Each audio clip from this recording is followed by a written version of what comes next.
A teenager is missing. A police investigation exposes the deaths of dozens of boys and young men.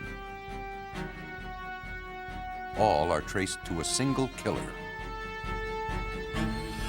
A photographer turns to rape and torture, meticulously documenting his crimes on film and audio tape.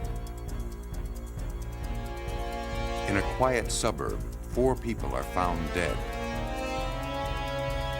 Police wonder about the kind of madman who could commit this crime. For serial killers, one death is just the beginning.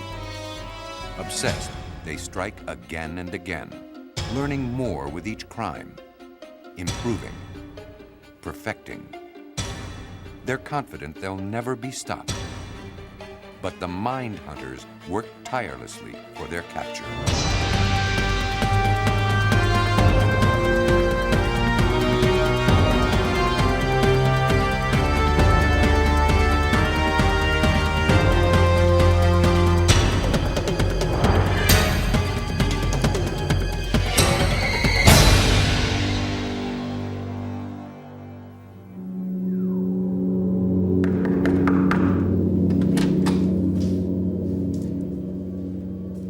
It's just after 6 o'clock on January 23, 1978, in California, when Sacramento County Police arrive at the home of Terry and David Wallen.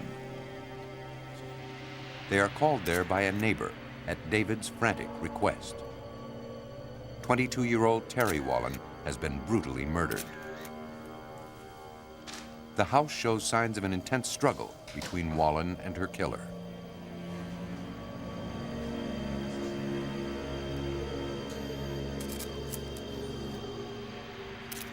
She has been shot and her body slashed. A large knife wound runs the length of her torso. Some of her internal organs have been removed. Investigators are horrified by the viciousness of the crime.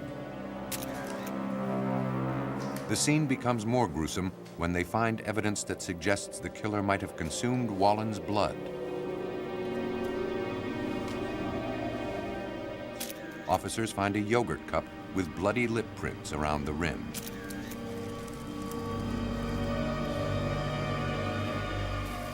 Sacramento police don't know what to make of the scene, but they know who can help them.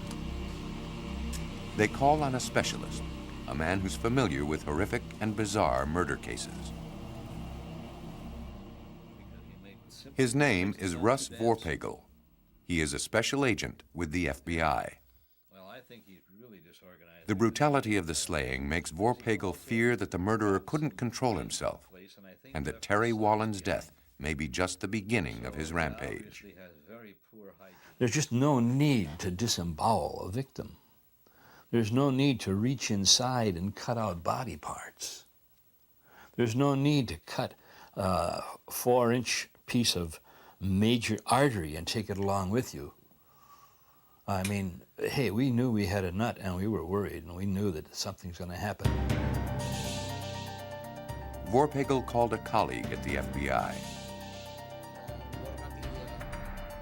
Robert Ressler has tracked and caught some of the world's most dangerous killers. As a criminal profiler for the FBI, he stakes out the darkest corners of a killer's mind. In the 1970s, he was one of the first to use the term serial killer to describe those who murder again and again. Robert Ressler is a mind hunter. Ressler struggles to understand the killer's mind by studying the crime scene. Knowing how the killer thinks is essential to predicting his next move. When will he strike? Who will he target? You have to have an emotional need to solve a crime. You have to want to know who the offender was. You have to know what that person is, what he's like, what he was like before, during, and after the crime. But there is a danger in identifying too closely with those who destroy. Ressler heeds the words of German philosopher Friedrich Nietzsche, who wrote that whoever fights monsters should not become a monster himself, and that when one looks into an abyss, the unblinking abyss stares directly back. For Robert Ressler, Nietzsche's observation is motivation and warning. Looking into the abyss to me means looking into the depth, the deep crevices, the dark crevices of man's human mind. And when it says the abyss looks back, to me that means I'm looking back at myself. I'm seeing my reflection. Because in every horrible killer, yourself is in there somewhere in part. Somewhere in your life you could have gone that same road. In the 1970s, Ressler was among the original members of the FBI's Behavioral Science Unit, the first FBI program to systematically research a killer's motivations. Ressler interviewed some of America's most notorious murderers in prison to learn about their habits and attitudes. Today, Ressler is a private consultant who works all over the world to help solve serial murders. In January of 1978, Ressler applied his knowledge to help Sacramento County investigators devise a psychological profile of Terry Wallen's murderer. It was the first step in tracking the killer. Ressler began his profile by examining the crime scene details. What you look for at a crime scene is the positioning of the body, the way the body was left by the killer. You look at the state of the body from the standpoint of being clothed or unclothed, and of course you're looking for available weaponry, or did the killer take a weapon to the scene, use it, and take it away. These are all things that you really start sizing up in your head. After Terry Wallen was shot, the killer cut her body with knives taken from her own kitchen. Then he left them in plain sight at the scene, a detail that would prove instructive for Ressler. Because the greatest number of serial killers are male, at the time, Vorpagel and Ressler conclude their suspect is a man. They also assume he's white, like the majority of American serial killers. The brutality of the crime and the killer's apparent disregard for leaving evidence behind convince the pair their subject is mentally ill. That helps them pinpoint the killer's age. Ressler knows that mental illness usually begins in adolescence. It would take at least 8 years for the killer to grow sick enough to perform the acts of violence he inflicted on Terry Wallen. Assuming symptoms began at age 15, Ressler figures the killer would be in his mid to late 20s. Any older, and he would have already committed several gruesome homicides. Ressler goes further. He believes the killer to be schizophrenic, a mental illness characterized by delusions, hallucinations, and bizarre behavior.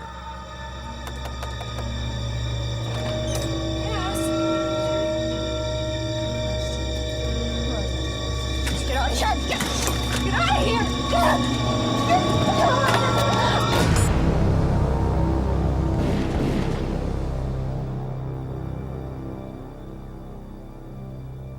The heinous nature of the crime points to full-blown psychosis, a total loss of contact with reality. Because he drinks the blood of his victims, investigators call him the vampire killer.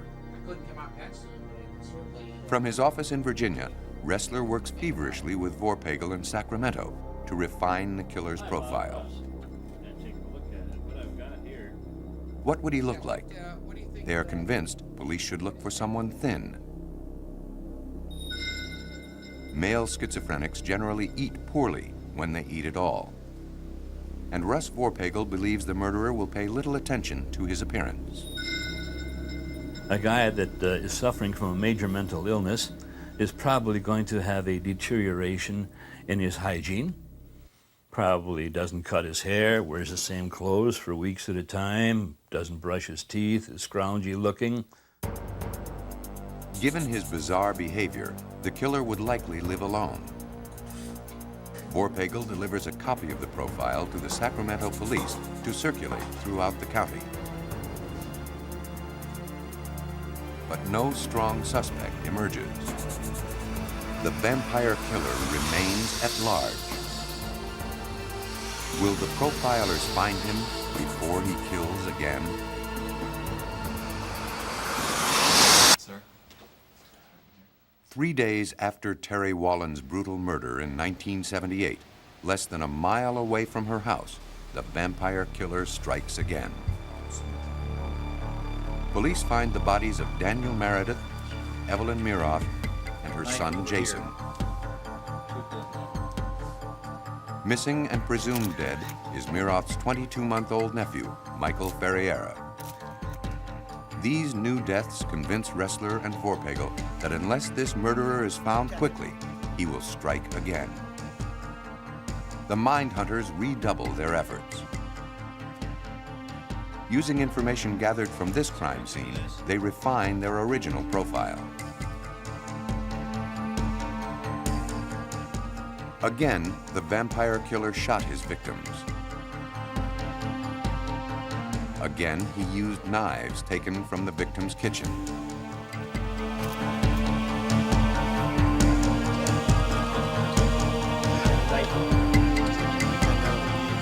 Two knives are found in the room, and another was found outside.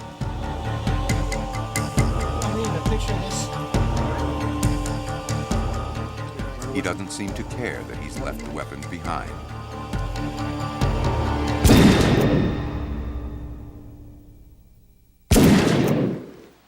These details tell profilers that the killer is not planning his crimes. Although he brings a gun, he cuts the bodies with weapons he finds at the scene and then leaves them there. We have a knife that was used to mutilate the bodies. It was taken from the kitchen, used on the victim, and then discarded at the crime scene. Seeing this for a second time definitely reinforced in my mind that we were dealing with a highly disorganized killer. Organized and disorganized. Careful. These words describe a serial killer's behavior before, during, and after a murder.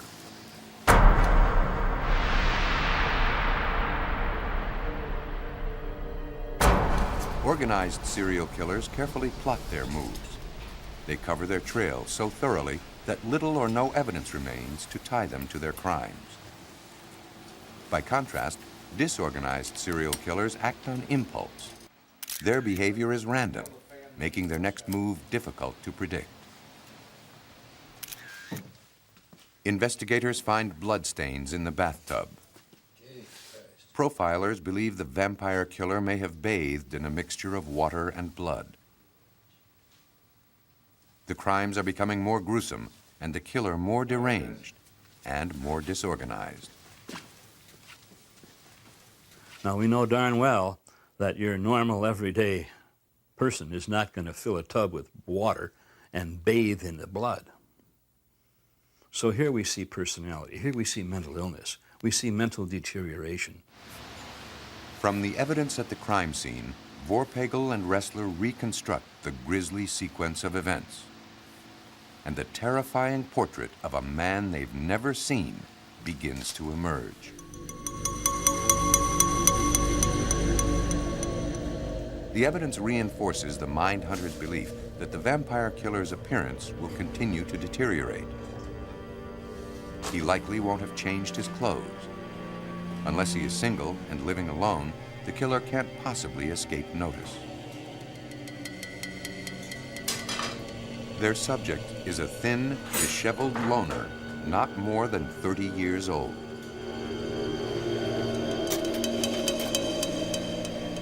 Investigators are puzzled when murder victim Daniel Meredith's stolen red station wagon turns up a short distance away. Because it was found nearby, Ressler determines the vampire killer must have walked to the crime scene and then fled on foot after abandoning the car. The killer would be residing within a very close distance to that abandoned car. I said approximately 1/4 mile. The day after the Miroth murders, police receive an unrelated report that a dog has been shot and mutilated within blocks of the crime scene. For the mind hunters, it's the break they've been looking for. They know that as children, serial killers often mutilate or kill animals. And he would go out and kill these pets, shooting them with the same gun he shot Wallen and Miroth and Meredith. Same gun, he'd shoot these pets. And then he'd gut them and drink their blood. As more animals are found dead, the circle closes. The mind hunters are convinced that the vampire killer lives near the slaughtered animals and his human victims. He won't have traveled far. Police circulate the revised profile throughout the city in hopes that someone may have seen a disheveled or strange-acting man. Officers concentrate on a quarter-mile radius of the murders.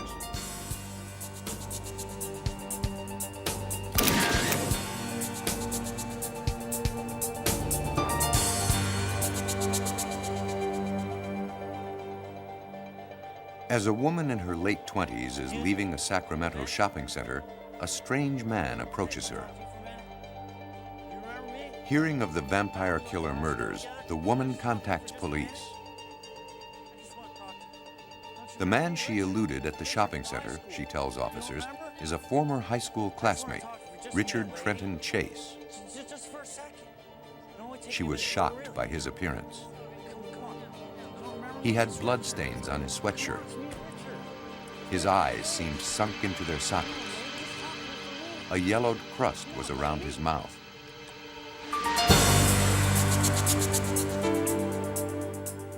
According to the woman's description, Chase fits the profile of the vampire killer.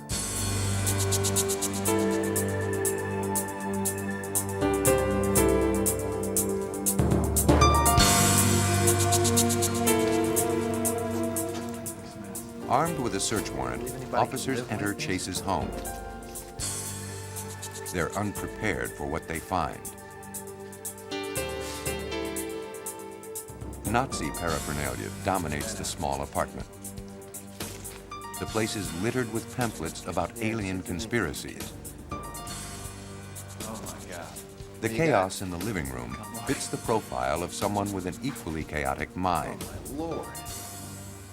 In the kitchen, police find appliances spattered with blood, as well as newspaper articles about the murder of Terry Wallen. Several dishes in the refrigerator contain human tissue. In a kitchen drawer are knives taken from Wallen's home. Investigators also find a toolbox and blood-stained rubber boots.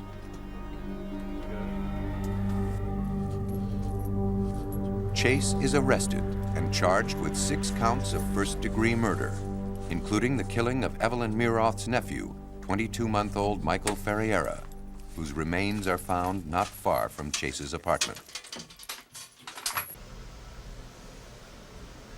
The jury deliberates only a few hours before pronouncing Chase guilty on all counts.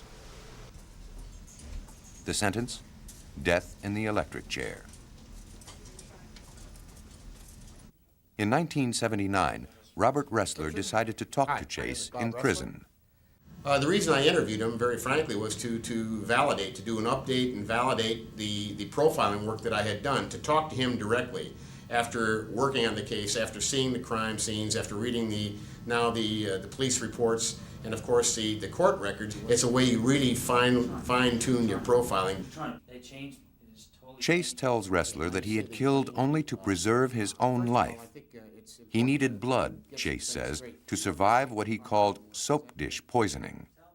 Chase believed that a gooey residue under his soap dish proved he was dying. He claimed his blood was drying out and corroding his body. His killings, Chase contended, were made in self-defense.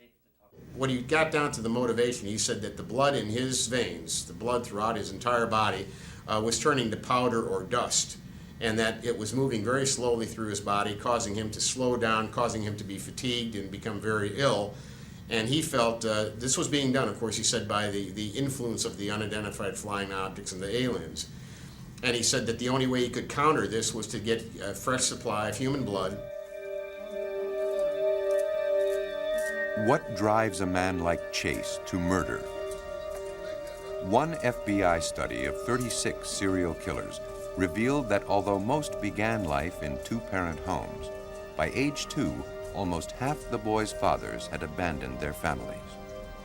Nearly half of the surveyed offenders reported cold or uncaring relationships with their mothers. 26 reported such relationships with their fathers. Nearly 70% of the families had histories of alcohol abuse. 1/3 had histories of drug abuse. Almost all reported some form of childhood psychological, physical, or sexual abuse. As children, many serial killers tortured animals. The majority did not graduate from high school. While the men had the required intelligence to perform skilled jobs, most had poor work histories. Only 20%, or 6 offenders, had ever managed to hold on to steady work. Yet, to all appearances, serial killers seem normal, like your neighbor or your friend.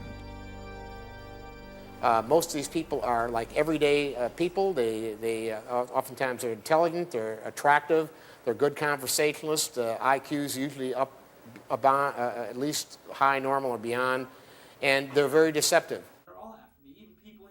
Ressler was opposed to the death sentence for Chase. Chase, he argued, was mentally ill and should have been locked up for life in a prison hospital. Prison psychiatrists eventually agreed. Chase's sentence was commuted to life in the California Medical Facility in Vacaville. But Chase killed himself in his prison cell just after Christmas, 1980. He had stockpiled his antidepressant pills and then taken them all at once. Richard Trenton Chase's brief and chaotic reign of terror had come to an end. In contrast, one of America's most cunning serial killers was also one of the most organized. Highly intelligent and a talented photographer, this murderer specialized in kidnapping, rape, and torture. Police called him the unidentified subject, or unsub. He was a master of planning. He used film and audio tape to record his crimes. In a rented storage shed, he stockpiled pictures of his victims and recordings of their anguished cries. He was so meticulous that he would leave virtually no evidence of his atrocities, except for the photographs he took himself. Unsub customized his cars to resemble unmarked police cars. He added heavy-duty suspensions and strong restraints so that once inside, his victims had virtually no chance of escape.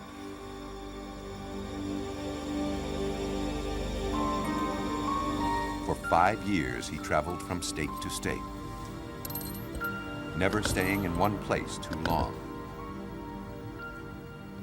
He was self-reliant, financing his crimes of kidnapping, rape, and torture with yet another crime. He was a skilled counterfeiter. He was confident that he would never be caught.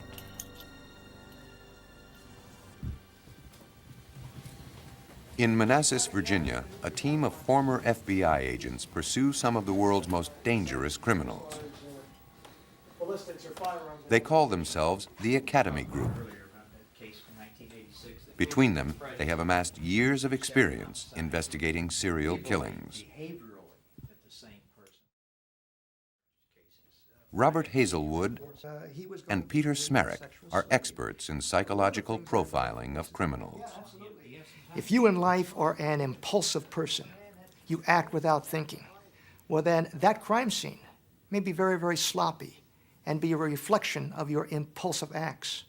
On the other hand, if in life you're a cold, calculating individual, you don't take any unnecessary risks, well that type of behavior can also be demonstrated at a crime scene.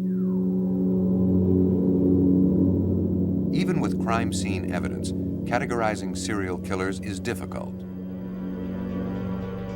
Some serial killers demonstrate a mixture of disorganized and organized habits. All too often, If an investigator starts looking at a crime scene and tries to put the offender into one of these nice, neat little categories, he's going to be disappointed when the person he arrests doesn't fit these categories in all areas.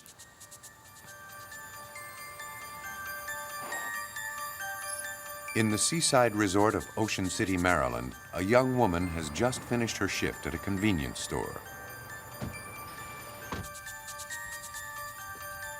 It is Memorial Day weekend, 1979. She is approached by a man who identifies himself as a police officer. He shows her his identification and is driving an unmarked police car. He tells the woman she is a suspect in a series of robberies, and he insists that she accompany him to police headquarters for questioning. He handcuffs her and pushes her into the car. It's the beginning of the longest and most terrifying experience of the woman's life. The man is no police officer.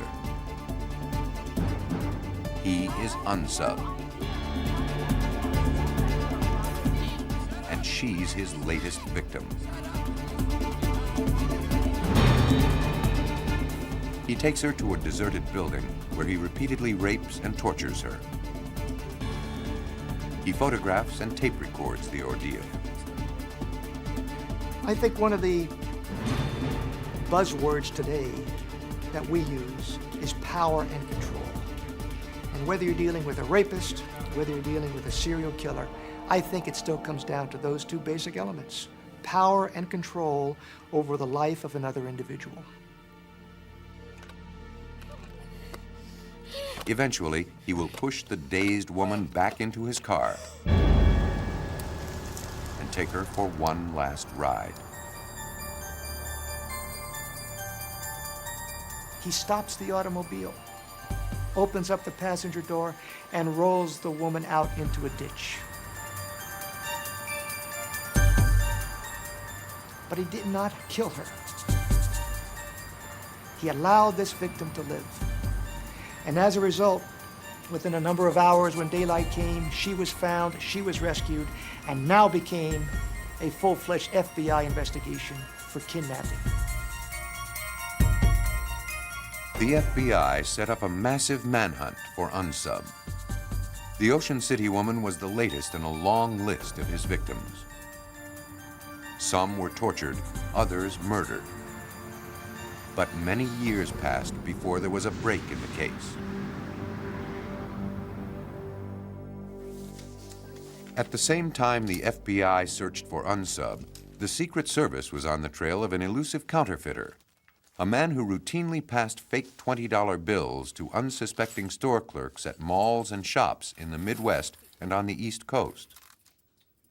The one thing about any law enforcement agency, no matter how good we are, you need an element of luck, and you need the cooperation of an alert citizenry. In this instance, an alert clerk recognized a composite sketch as a customer who was currently in the store. She notified mall security notified local authorities, and within a short period of time, the suspect was apprehended. The man police arrest is James Mitchell DeBartoleben.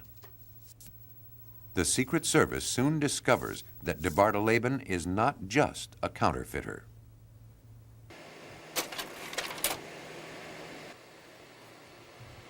Secret Service agents search a storage unit rented by DeBartoleben. Inside are sheaves of the fake currency he's been passing. But to their shock, agents also discover a grotesque treasure trove of pictures and audio tape. The 1983 discovery unmasks the focus of the FBI investigation.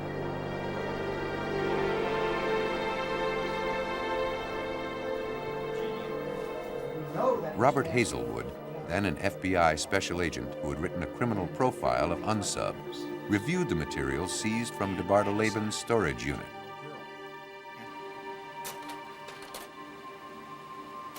Agents find thousands of photographs of DeBartoleben's victims.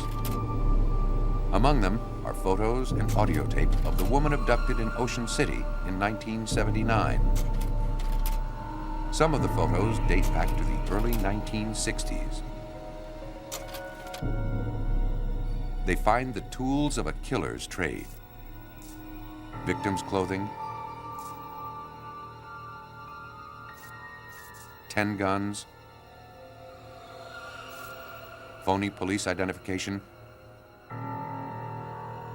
journals, blood-stained lingerie, and jewelry. 7 license plates allowed DeBartoleben to roam with little fear of his car being traced. The FBI also found handwritten notes. They contained codes that referred to past and future crimes. Although they have uncovered DeBartoleben's cache of damning images and sounds, agents have a problem.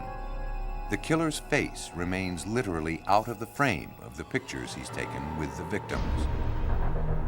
Investigators will have to prove DeBartoleben is the man in the photographs if they are to tie him conclusively to the rapes and deaths. During his FBI career, Peter Smerek was a forensic photography expert. The Secret Service sent him a number of DeBartoleben's photos to analyze. Several show a naked torso and uncovered arms. Smerek focuses his attention on the arms. They have a distinctive pattern of small moles and freckles. Smerek asks the Secret Service to temporarily remove DeBartoleben from his prison cell in order to photograph him in the same position as the person in the confiscated photos. The gambit pays off. When Smerek compares the photographs taken by the Secret Service to the ones found in the storage unit, he finds the patterns of freckles match. It's the proof agents desperately seek. In all the years that I've worked as a criminal profiler, I can't think of another case where the offender was such an excellent photographer that unknowingly he took his own crime scene photographs, which ended up putting him in prison. In 1984, DeBartoleben was tried and convicted. Today, he is in a federal penitentiary in Texas, sentenced to multiple life terms. DeBartoleben was one of the most dangerous criminals that ever walked the face of the earth, in my opinion. He was able to commit a number of crimes over a number of years in a variety of states and never have those crimes linked to him. That made him extremely dangerous. I think he's involved in a lot more crimes than we're aware of, yes. By controlling every variable, weapons, location, and victim, the organized serial killer can slip through any dragnet, getting away with murder for years as he hides in plain sight. Such was the case of John Wayne Gacy, a prominent Chicago area businessman. Well-liked and respected, Gacy camouflaged a terrible secret. In 1978, in Des Plaines, Illinois, 15-year-old Robert Piest was reported missing. Having learned that Gacy was preparing a remodeling bid for a drugstore where Piest worked, Chief Detective Joseph Kozenzak of the Des Plaines Police Department goes to Gacy's home. Gacy denies knowing Piest. But investigators are suspicious. A background check reveals Gacy was once convicted of the sexual abuse of a teenage boy. Kozenzak places Gacy under surveillance.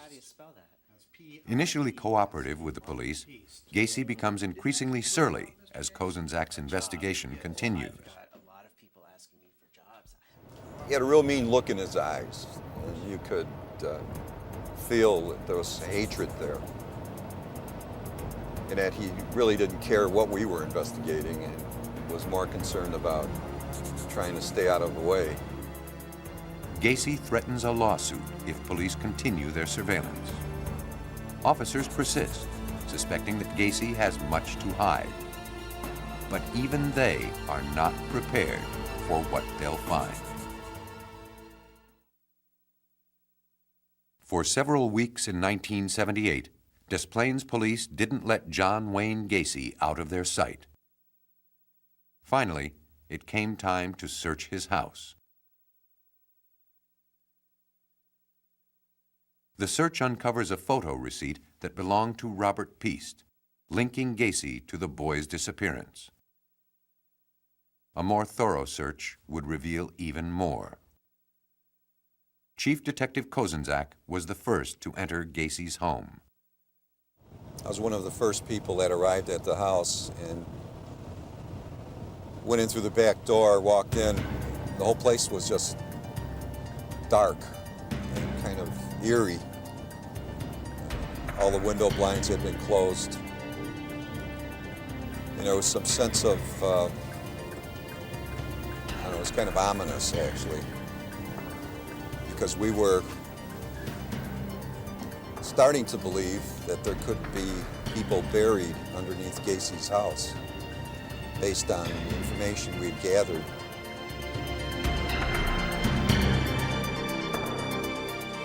Police interviewed Gacy's ex-wife, friends, and former employees.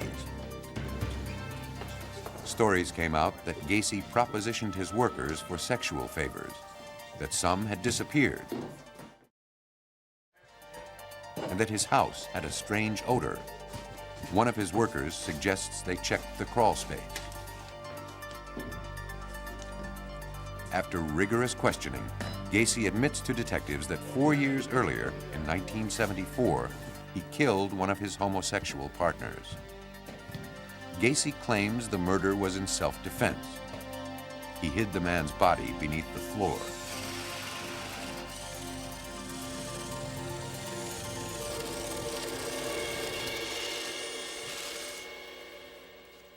Then, Gacy shocks investigators.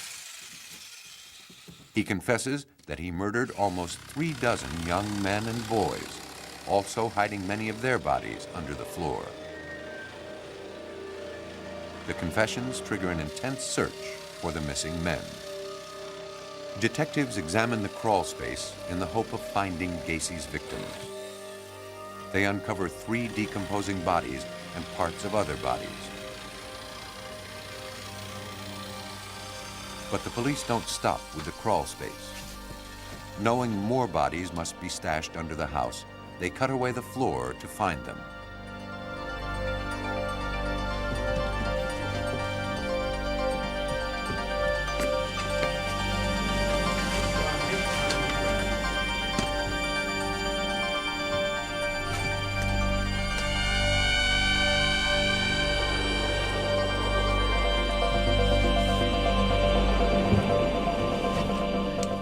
Eventually, they would find bodies buried under the dining room and garage floor.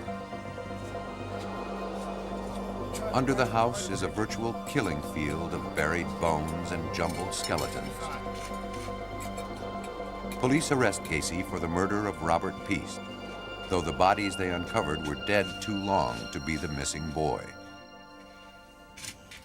Gacy, he figured that the best way not to get caught for his crimes was to keep control of his victims after death. But when you're a psychopath, a sexual psychopath, he figured nobody would ever find those bodies down there because he was too smart, smarter than police, smarter than everybody. By stashing his victims in his own home, Gacy maintained total control over them, even in death, and could remain confident that no one would ever find them without his knowledge. Such careful attention to detail, from planning to death, is the mark of a highly organized killer. Everything about the case, especially when viewing the home inside, would indicate that Gacy was highly methodical, very well planned, and that he had thought these crimes out in great detail prior to embarking upon them. Gacy also dumped his victims in the Des Plaines River. Police recovered 6 more bodies there. One of them was Robert Piest. When it was over, police identified the remains of 33 people. Bob was very interested in this process because the FBI was formulating within their behavioral science unit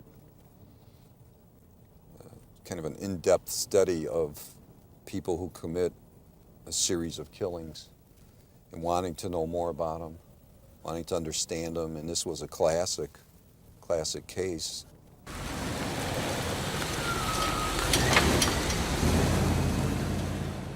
The goal of the FBI's Behavioral Science Unit is to map the mind of the serial killer.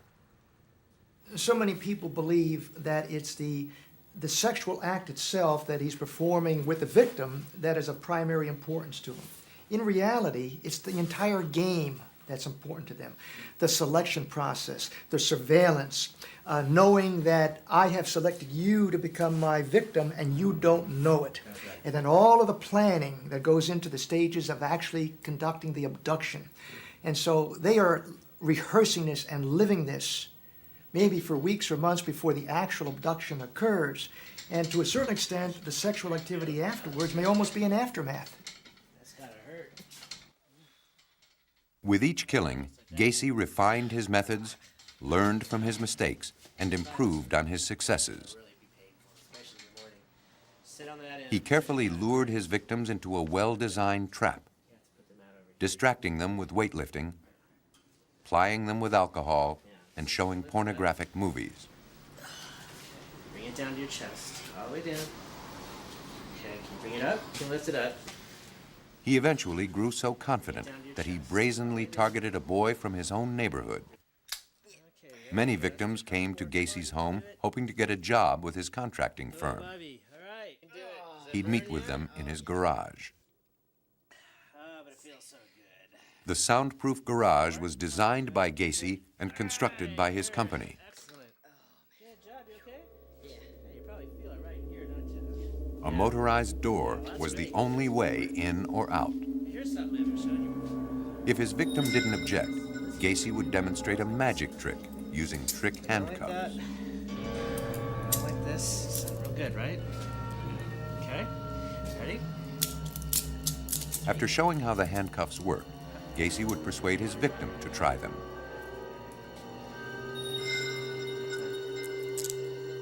Ready? All right. Now, you did it the easy way, the hard way. Then he would challenge him to attempt the trick behind his back. If the victim agreed, the trap was sprung. Gacy would switch the trick handcuffs for real That ones. on. This one like this. There you go. Okay. Now, twist it. Once immobilized, the victim was at Gacy's mercy. It's not working. Hey, come on, man. 1, 2, 3. Try to twist it. Man, it's not Only coming off. Gacy knows exactly what happened Oh, you have to next. relax. Come on, Bobby, relax. Okay.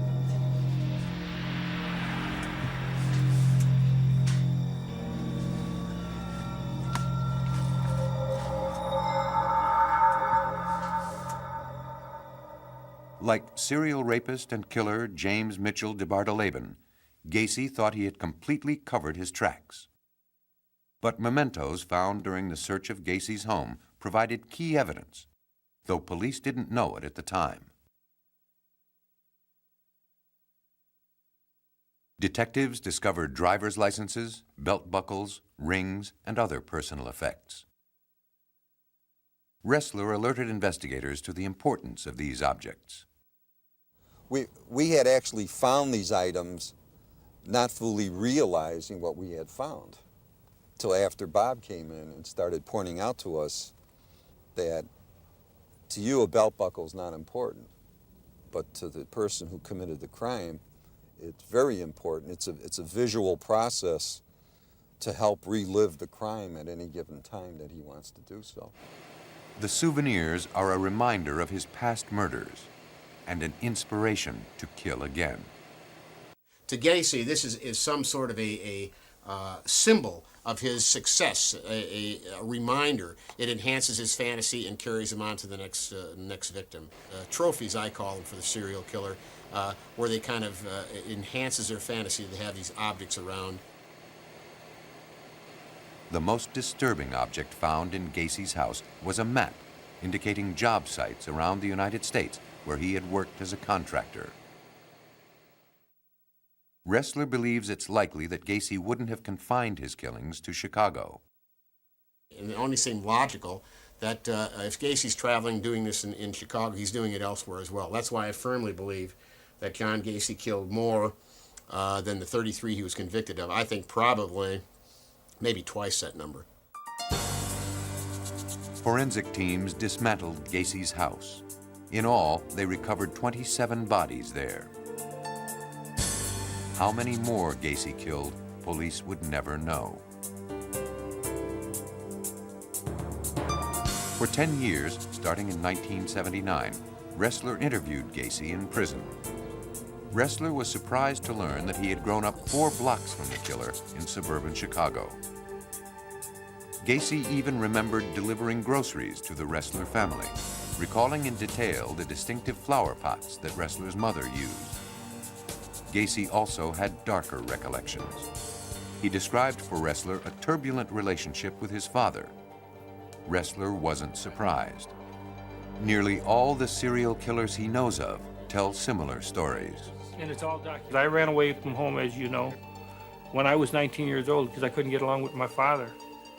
I mean, he was just overbearing. I was dumb and stupid, never would amount to anything, and so I just took off and said, to hell with it. I was gone for 3 months. Well, it's more likely. From prison, Gacy made a painting and sent it to Ressler. What is amazing is now... It depicted Gacy dressed in a clown costume. When I got into clown makeup, I regressed into childhood. It was fun being a clown because you could be yourself or just let yourself go and act a fool. You know how people, if you're a businessman, you've got to keep a certain rapport and stuff like that, and everybody looks for you for an image. But as a clown with the makeup on, you could be slapstick and funny and have a good time. That's why I always enjoyed clowning. In Gacy's painting, he stands in a grove of evergreen trees, surrounded by balloons. The inscription on the back reads, "You cannot hope to enjoy the harvest without first laboring in the fields." Gacy refused to explain the painting's meaning to Ressler or to anyone else. Ressler believes the painting hints at many more murders Gacy committed. He said, you can get away with a lot of things when you're behaving as a clown because people see you as something funny, they see you as something as amusing, they don't know what's beneath the grease paint, they don't know what's beneath the cloth. He said clowns can get away with murder. John Wayne Gacy died by lethal injection on May 10, 1994. Since the early years of criminal profiling in the 1970s, other serial murderers have been identified and caught. Such names as Son of Sam, Ted Bundy, and Jeffrey Dahmer have become known to mind hunters and to a public alternately fascinated and repelled by their crimes. Serial killers are driven by control, by dominance, by discipline, by authority. They have very warped concepts of interaction with another human being. They don't look at another human being as a human being, they look at them as an object. Robert Ressler believes that serial killing, while not limited to the United States, has intensified in this country since the end of World War II. Part of the reason has to do with a culture that glamorizes and encourages violence. Culture produces violent crime. I would say 75% of the world's serial killers are American products. Yeah, it sounds very strange, but it's one of our, it's like America, it's like a baseball, apple pie mom and serial homicide. It's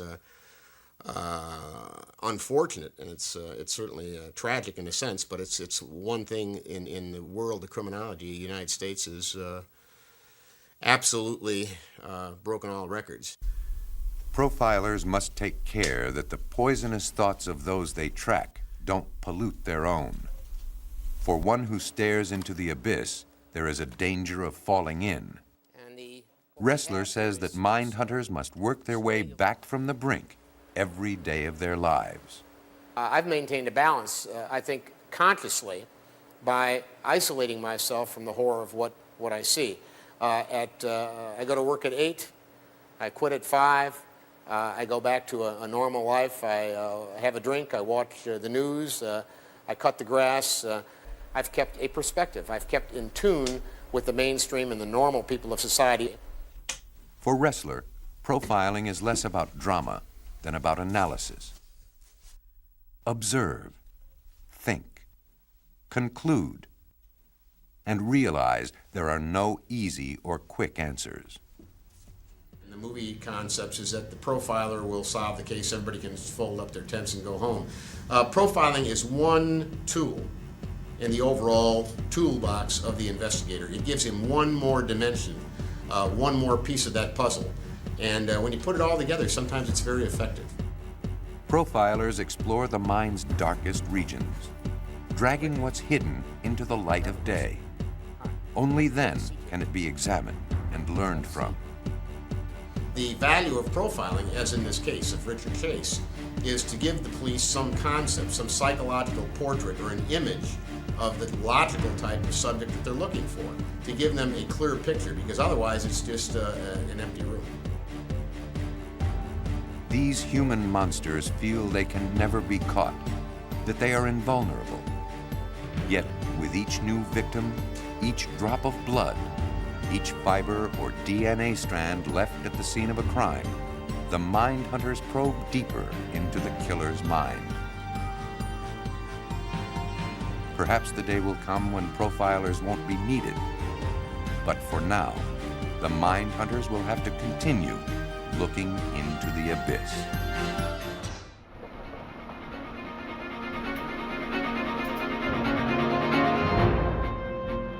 In Los Angeles, forensics experts try to make sense of a photo shoot that crossed the line from daring to deadly.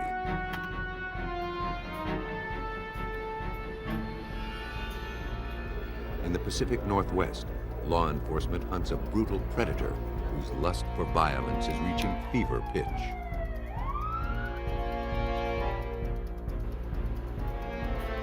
As detectives follow the footsteps of a killer, a double homicide investigation spurs an international manhunt.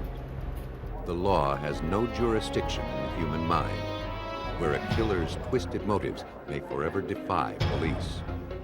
But actions cannot defy science.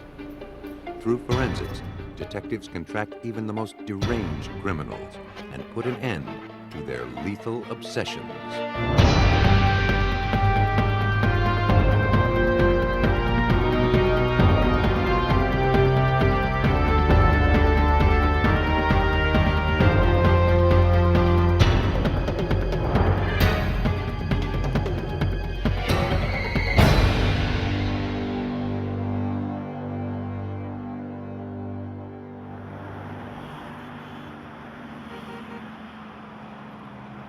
In Los Angeles, where image is everything, a pretty face and sexy body can launch a woman into the spotlight.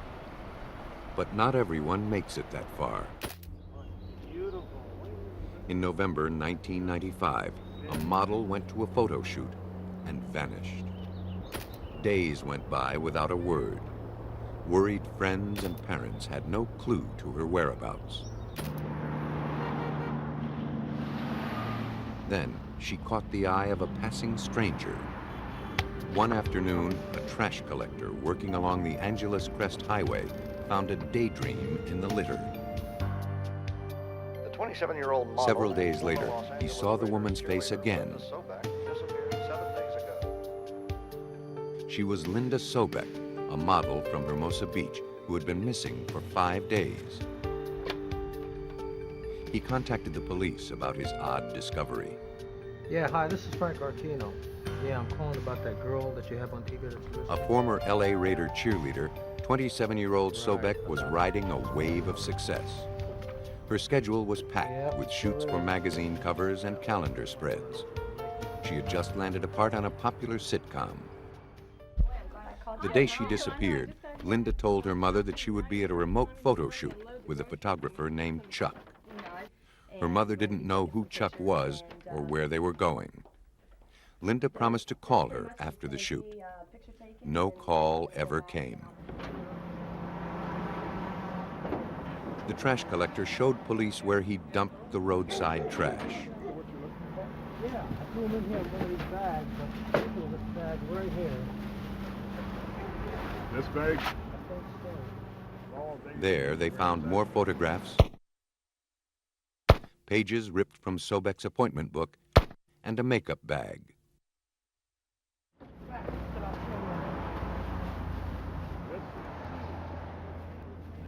They also found a clue they hoped would lead them to the model. The receipt was for the loan of a sport utility vehicle, a prototype that hadn't been released yet. It was signed by Charles Rathbun and dated November 16th, the same day Sobek disappeared. It seemed the mysterious Chuck had been identified.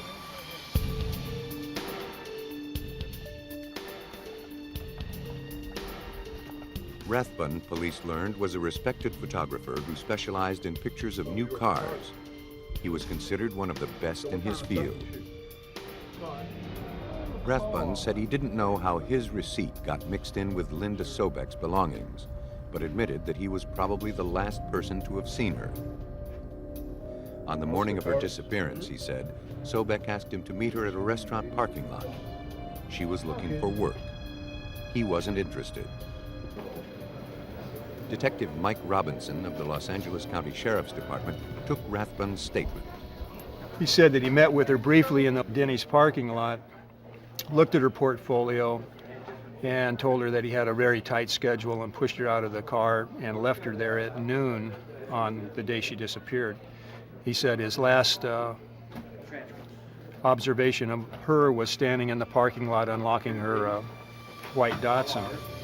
Sobek's car was still in the parking lot, but there the trail grew cold. Rathbun, the last to have seen her, was the only lead to the missing model. Police asked him to come to the station for a more complete interview. He didn't keep his appointment. He called later that day and said that he had car problems and then never showed up and never called back. But police learned that Rathbun had contacted a friend in law enforcement. She had received a rambling fax in which he confessed to accidentally killing Sobek. He also threatened to kill himself. Police rushed to his house. They found him drunk and incoherent. He was taken into custody.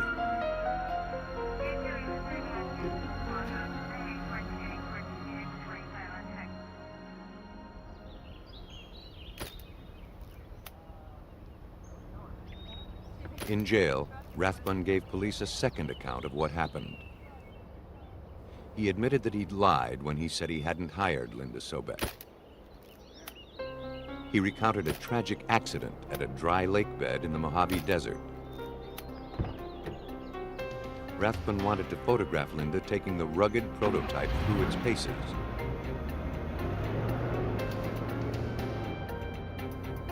He got behind the wheel to show her how to spin it.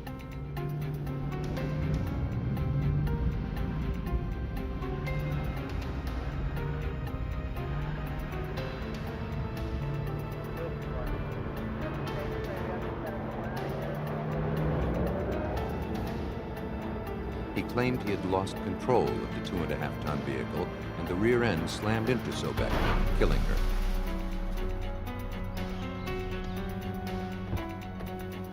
Panicked, Rathbun dug a grave with his hands and abandoned the body. He said he was so traumatized, he couldn't remember where he'd buried her. Police didn't believe this sudden change of story. But with nothing more to go on, they couldn't refute his account. Flimsier alibis have held up in court. Investigators were not about to let that happen. The case entered its next phase, to find the flaws in Rathbun's story. Police got hold of the car. Unfortunately, it had been detailed at least twice since Rathbun borrowed it. Investigators hoped that some evidence survived the thorough cleaning. The first task was to search for signs of impact. LA County criminalist Heidi Robbins didn't find any. The initial examination revealed no such evidence on the exterior of the car.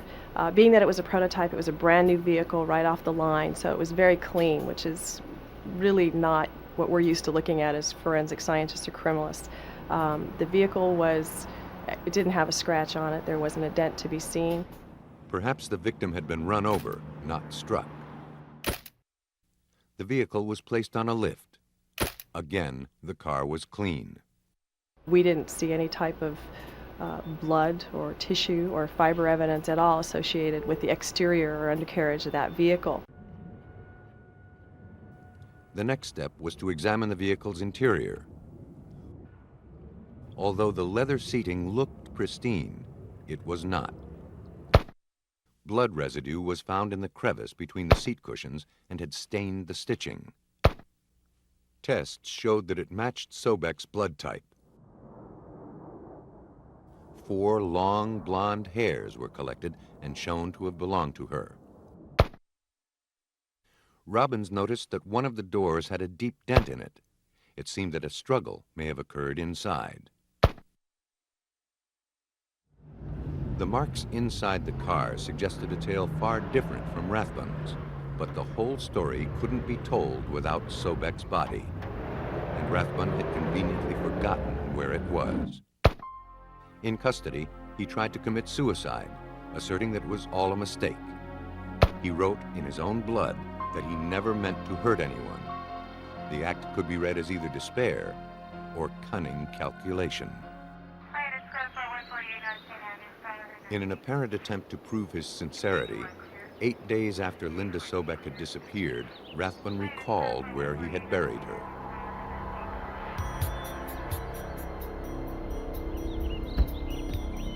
He directed the search party to a steep ravine, 6,000 feet up, 40 miles from the site of the photo shoot.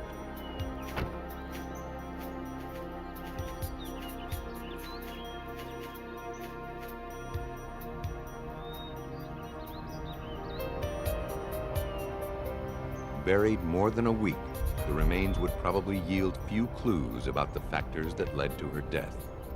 It's always been my contention that Rathbun decided to contribute to our efforts on the day that he did because he felt that the body would be so decomposed that we wouldn't be able to determine those factors.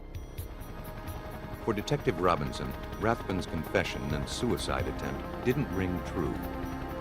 To him, the photographer was artfully controlling the investigation, meting out information too little, too late. His sudden recollection of the burial site was the latest example. Supervised by a forensic anthropologist, Robin's team carefully removed the body. Each rock from the top of the grave was numbered and cataloged.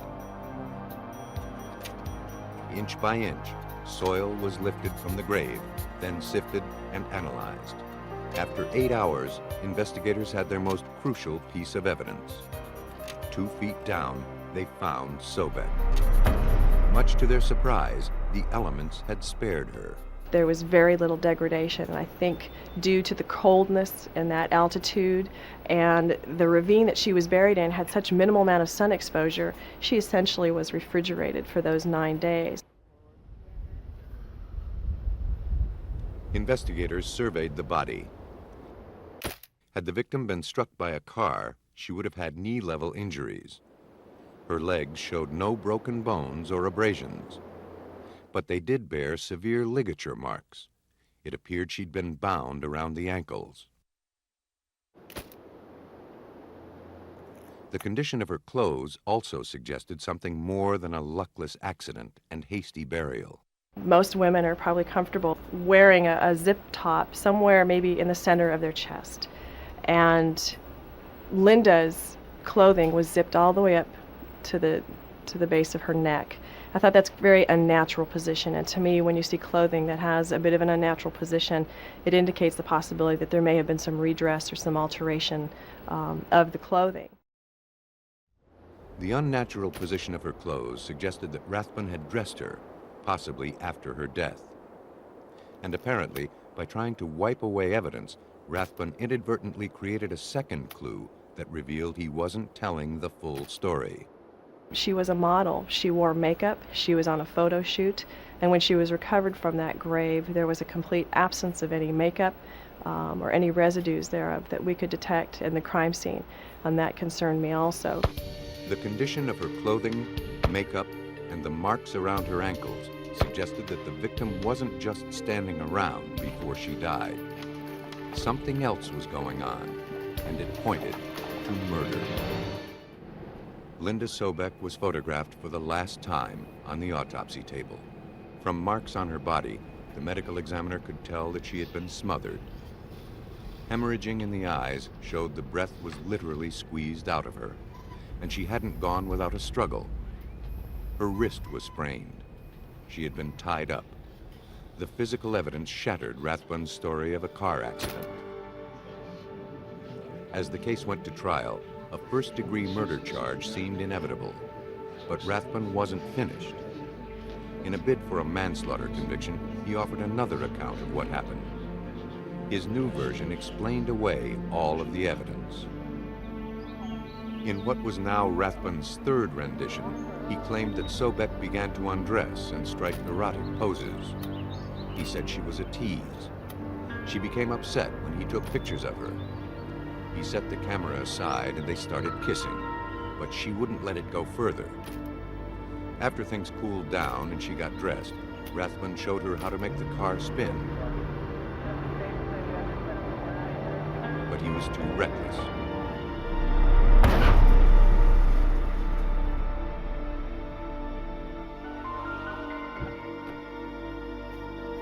He thought he hit and killed her, but she'd only stumbled, trying to get clear. She cut her face when she fell. Rathbun told authorities he put her in the car to take her to the hospital. She became hysterical, fighting with him and threatening a lawsuit. He tried to restrain her with a bear hug, but she only grew more agitated and more violent. As a last resort, he sat on her. She finally grew quiet. Then he realized she wasn't breathing.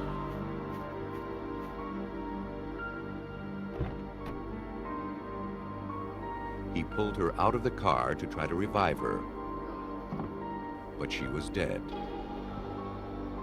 To explain the ligature marks, Rathbun said he then bound the model's ankles to better maneuver the unwieldy body back into the vehicle. He then buried her. It was a colorful story, but once again, it felt too contrived.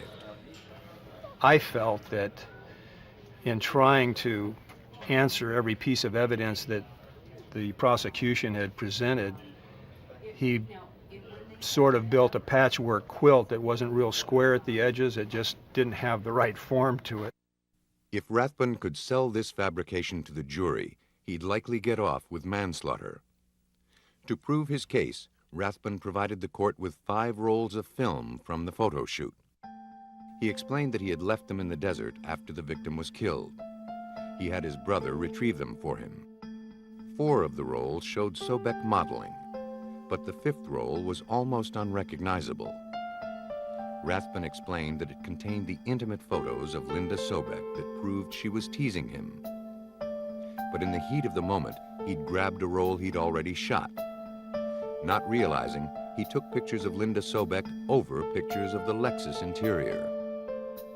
The harsh desert climate also had apparently affected the rolls, ruining the emulsion. Rathbun presented 13 distorted images of a woman in pornographic poses, double exposed over a car interior.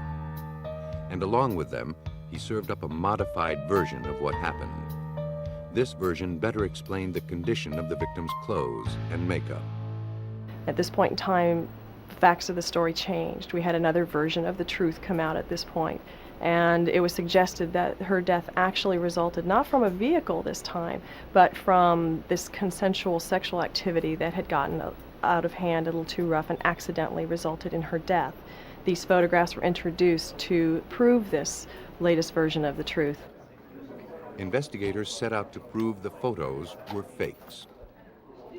Detective Robinson felt the pictures were too damaged to be conclusive. He needed to determine if the Lexus and the woman in these photos were really who Rathbun said they were. He learned that several weeks before borrowing the Lexus, Rathbun had photographed a 1998 Oldsmobile prototype. The detective requested Rathbun's pictures of that car's interior from the manufacturer.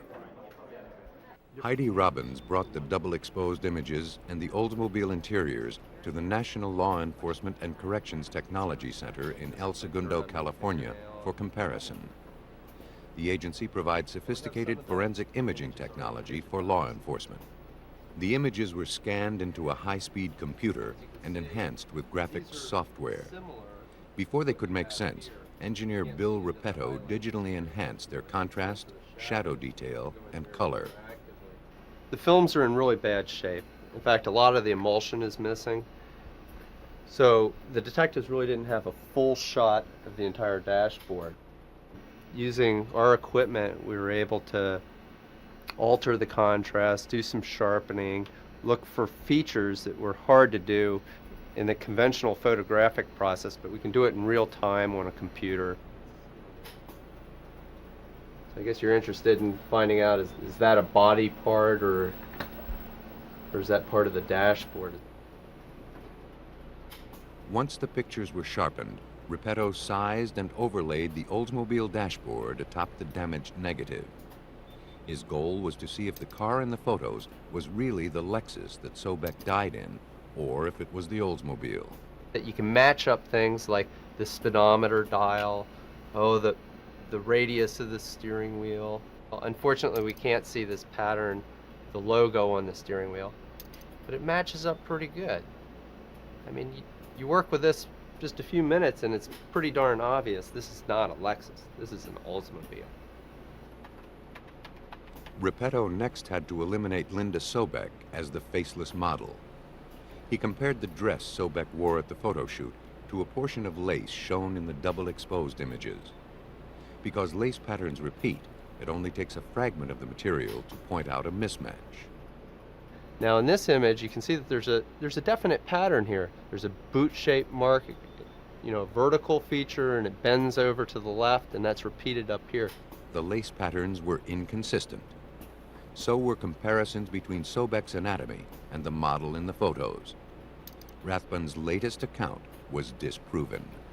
The defense, on their fourth and final version of the truth, when the defendant took the stand, had to go up and explain all the physical evidence findings and the circumstances surrounding the death. And in his testimony, he did initially state that this was the Lexus and that this was in fact Linda Sobek. And it was very powerful rebuttal testimony when the jury could see for themselves that not only was this not the Lexus, but this clearly was not Linda Sobek. Once again, the facts contradicted Rathbun's story. The jury didn't buy any of Rathbun's tales. Charles Rathbun was convicted of first-degree murder and sentenced to life in prison without possibility of parole. Almost from the start, the photographer was the focal point of the Sobek case. But when murder is more random, investigators must take a wider view. In Beaverton, Oregon, on the morning after Valentine's Day, 1981, police were called to a townhouse in a quiet neighborhood. There, they found the body of 18-year-old Julie Ann Reitz. She'd been shot in the back of the head with two .38 caliber bullets, apparently while running for her life. The medical examiner determined that she died between 3 and 4 a.m. As investigators processed the crime scene, Detective Dave Bishop gathered the first important clue. The telltale signs were that the victim knew whoever killed her. The door was unlocked, the stereo was on, there was a couple wine glasses in the sink. Police searched the townhouse for any traces the killer may have left behind. No fingerprints were lifted, but technicians did recover hair and fiber samples. Upstairs, they found signs of a struggle. The bed was just totally tore apart, sheets everywhere, and it was just, it was obvious that, there was a war up there. Stains on the sheets showed that a man with type B blood had had sexual relations with the victim. Within a week of the murder, detectives questioned over 150 of the victim's friends and acquaintances. Several mentioned an older man who had recently resurfaced from her past. He worked at a local club and dated her once or twice the year before. Reitz thought he was a little overbearing and decided they should just be friends. His name was Randall Woodfield. Randy had been an All-American athlete and was drafted by the Green Bay Packers for a brief stint in the NFL. He was an affable, fun-loving guy, but he was no Boy Scout. Police learned that he was on probation, having served 3 years for robbing joggers in Portland. Police arranged an interview with him. He vaguely remembered the victim, but said he hadn't seen her for months. Investigators found him candid and agreeable. You know, if you didn't know him, he would be the guy next door. I mean, he was, and pleasant to talk to. Not, used very little profanity, soft-spoken. Woodfield was forthcoming about his past, but suspicions were raised when he refused to submit hair samples or take a polygraph test. 7 grueling hours of interrogation produced little information, but managed to wear him down. He finally agreed to let police search his apartment. I told the detectives the first thing that that when we went into the house to grab was the sheets off his bed, and because that was going to give us the hair and blood. Investigators got the hair sample they wanted from Woodfield's sheets.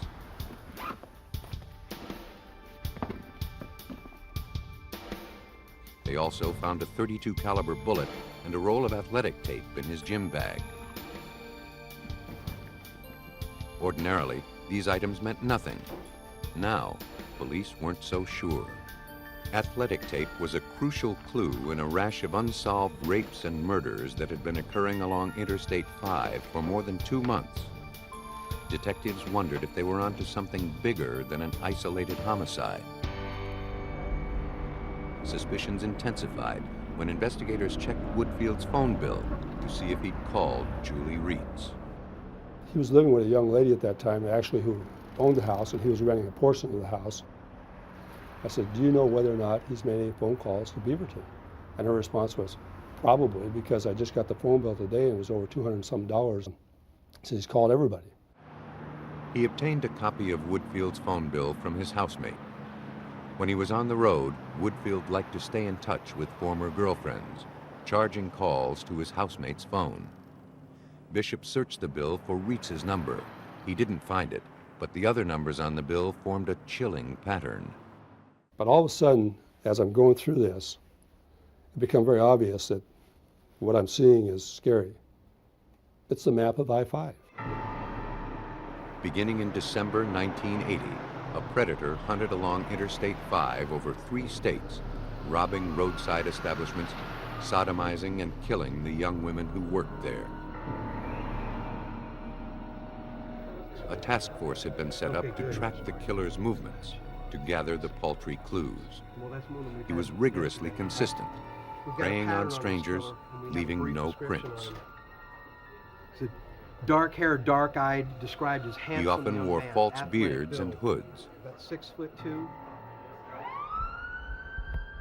On January 18, 1981, 1 month before Reitz was killed, police and rescue were called to an office building in Salem, Oregon, several miles down I-5 from where Julie Reitz was killed.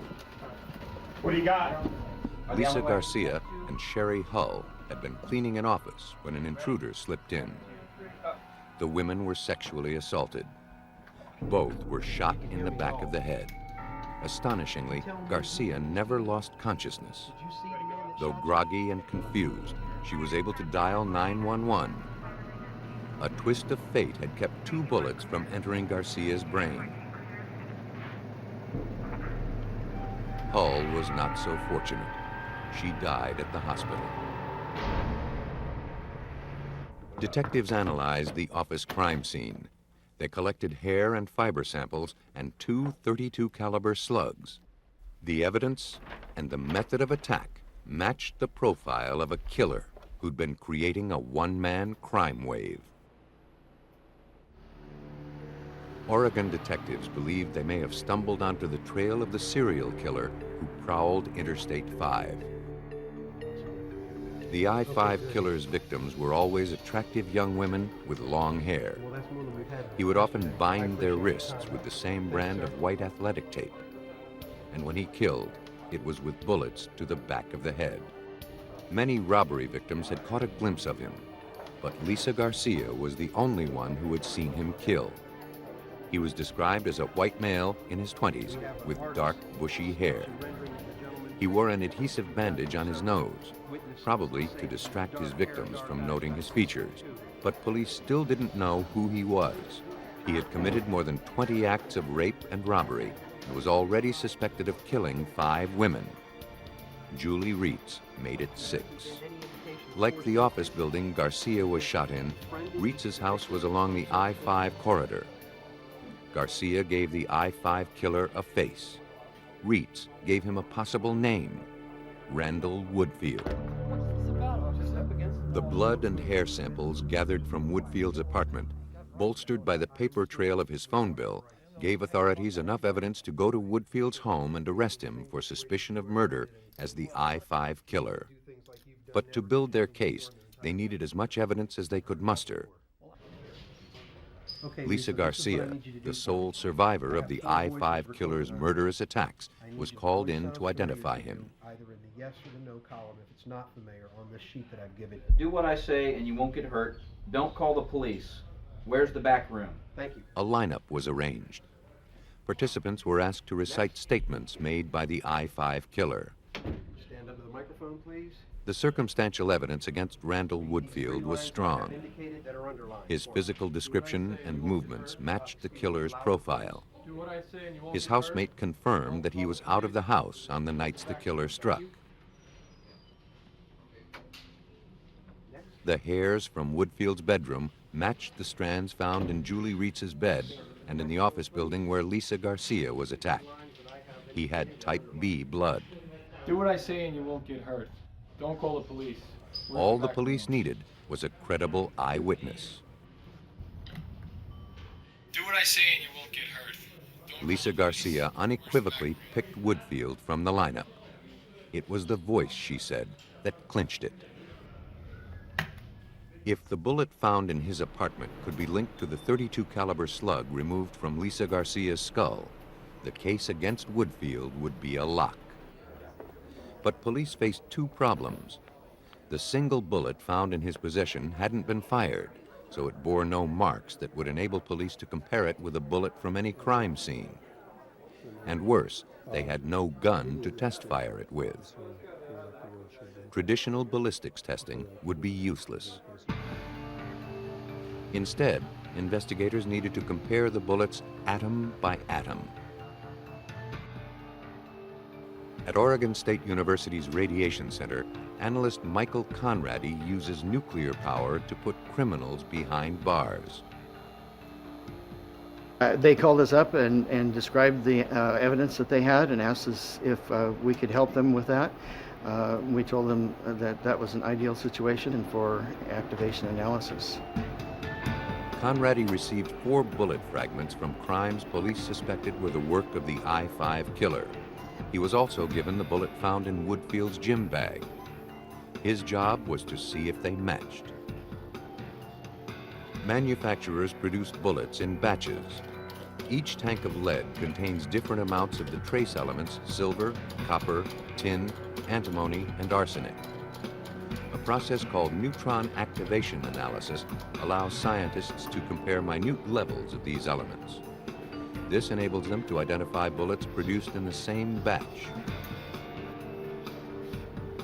Conradi cuts a sample from the bullet, flattens it into a wafer, and cleans it in nitric acid to remove contaminants.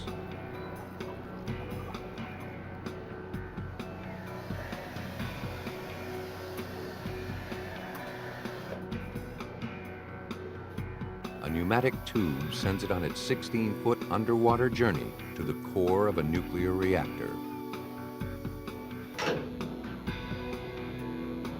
At the core, the sample is bombarded with subatomic particles called neutrons. Some of the atoms in the sample absorb some of these neutrons. The sample becomes unstable, releasing the extra neutrons in a burst of energy. in a process known as radioactive decay. Every element releases this radiation in its own unique and consistent pattern. By reading the pattern, the element and its quantity can be identified. Once the container is shuttled back to the lab, Conradi has to hurry before the radioactivity diminishes. Otherwise, he'll have nothing to analyze. I have a minute to get the sample out, decapsulated, and on the detector. He places the disc on a computerized sensor. The system produces a pattern showing the relative amounts of each trace element in his sample. If the unfired shot from Randall Woodfield's apartment matched the slug removed from Garcia, the suspect wouldn't be able to dodge a conviction. Gary, you got the IR for the Woodfield. The samples yielded an identical pattern. Neutron activation analysis proved that the bullet fragments from the crime scene and the bullet from Woodfield's apartment came from the same batch. The bullet from his apartment matched the one taken from Lisa Garcia. Fiber, hair, and telephone records tied him to several other crime scenes.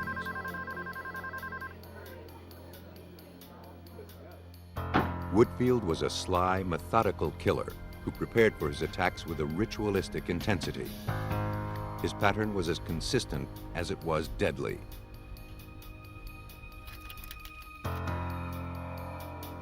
His formula for targeting random victims made him seem unstoppable.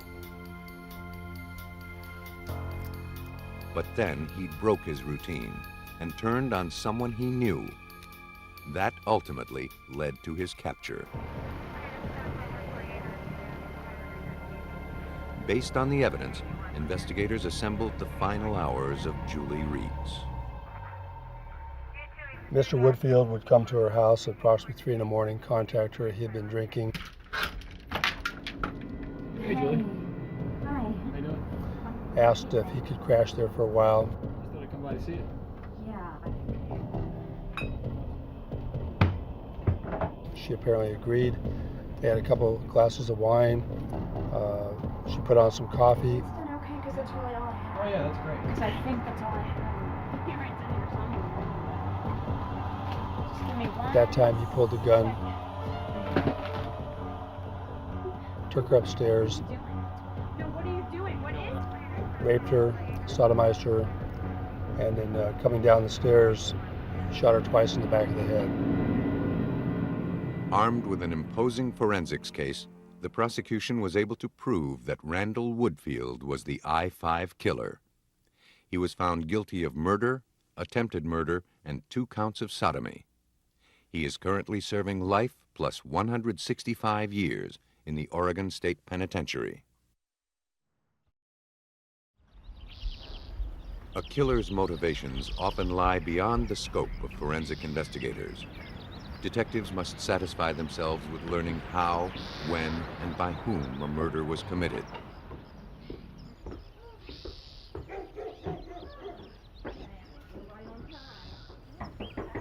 On the afternoon of April 3rd, 1985, a bridge club convened at the Boonsboro, Virginia home of Derek and Nancy Haysom.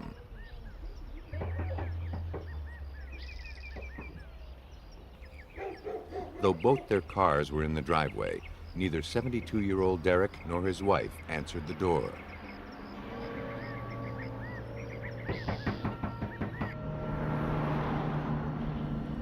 Fearing trouble, the guests called a family friend who came over with a spare key. They were alarmed. Derek never missed their weekly game, certainly not when he was hosting.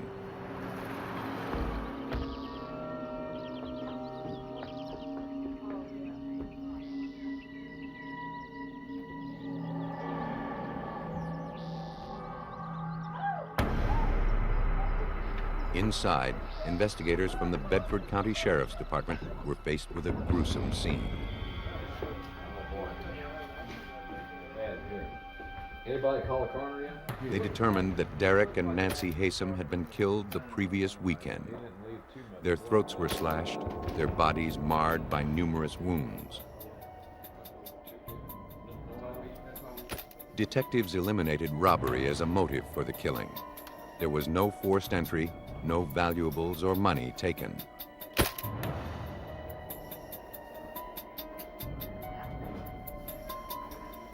The floors were smeared with blood. Investigators wondered whether the odd patterns pointed to a cult killing. Forensics expert Steve Rush was one of the first on the scene. The entire floor had been wiped in blood. All this kind of took me back because it was so unusual that somebody would, at that time I thought, play in the blood. As investigators scoured the scene for evidence, they realized that the cryptic swirls were actually the work of a murderer trying to cover his tracks. They feared he may have succeeded all too well. Normally, a messy crime scene yields many clues, but the scene at the Haysom house in Virginia wasn't the aftermath of a sloppy killer. When the criminal noticed that he was leaving footprints, he removed his shoes and camouflaged the tracks. A single print survived. The oak flooring on which it appeared was sent to the lab for analysis.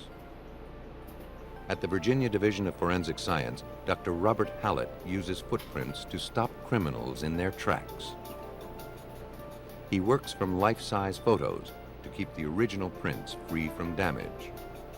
From telltale weave patterns, he could see that the print from the Haysom house came from a foot in a sock. A bare foot would have made his job easier, because feet, like hands, bear tiny grooves called friction ridges. A print expert relies on these ridges to precisely match a footprint to a person. They can make a positive identification to the exclusion of anyone else. They could say that that print was made by the person who gave them a known impression. That's not possible in this examination. Hallett would have to base his analysis simply on the foot's anatomy. Though the photograph from the Haysom house indicated that the foot had been dragged, Hallett was pleased with the evidence. The impression is complete. I have a heel, I have an arch, I have a metatarsal pad or ball of the foot, and I have 5 toes that are distinctly shown. And that is considered to be an excellent photograph to work with. But until Hallett had something to compare it against, the bloody sock print would be useless. He would have to wait for a suspect to surface. Despite the lack of hard evidence, lead investigator Lieutenant Ricky Gardner was already forming an impression of the assailant. It was obvious from the get-go that whoever performed or committed the murders was very angry with both Mr. and Miss Haysom. The Haysoms appeared to have known their assailant and had even shared a meal. Stale remnants of food and wine lingered at 2 place settings, but 3 chairs, not 2, appeared to have been pushed back abruptly from the table. The Haysoms were killed by someone they didn't fear, but should have. Gardner's team searched for any small clue they could find, any hint of the killer. They tried to elicit latent fingerprints by sealing the house and pumping it full of superglue fumes. Hours passed as they laboriously analyzed a house full of fingerprints. But out of the thousands lifted from every surface, no suspicious ones could be found. The killer left no fingerprints. Now investigators were out for blood, hoping to track the killer's movements by the bloody trail he left. To reveal subtle traces, the forensics team used luminol. The chemical combines with blood, even drops imperceptible to the human eye. When the light goes out, the luminol-enhanced blood glows under an alternate light source and filter. The luminol indicated to us one person coming out of the house, going down to the driveway, and appearing to get into an automobile. These were photographed and swabs were taken and was identified as blood. The victim's blood, tracked on the killer's socks, revealed only one set of prints. It confirmed a lone assassin. A more intense search continued inside to see what else the blood might reveal. Once again, they pored over every inch of the house, looking for telltale clues of the killer's movements. Through most of the house, the luminol told investigators nothing they didn't already know. Then, in the bathroom, the chemical revealed one single drop separated from the rest. The killer failed to completely wash it away. Detectives supposed it came from the killer's own wound. Testing showed that the droplet was type O.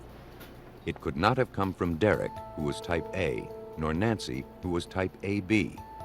If the killer had bled elsewhere in the house, his blood would have been mixed with the victim's and been rendered unidentifiable. The careful killer had left a vague trail, but no hints about the motive.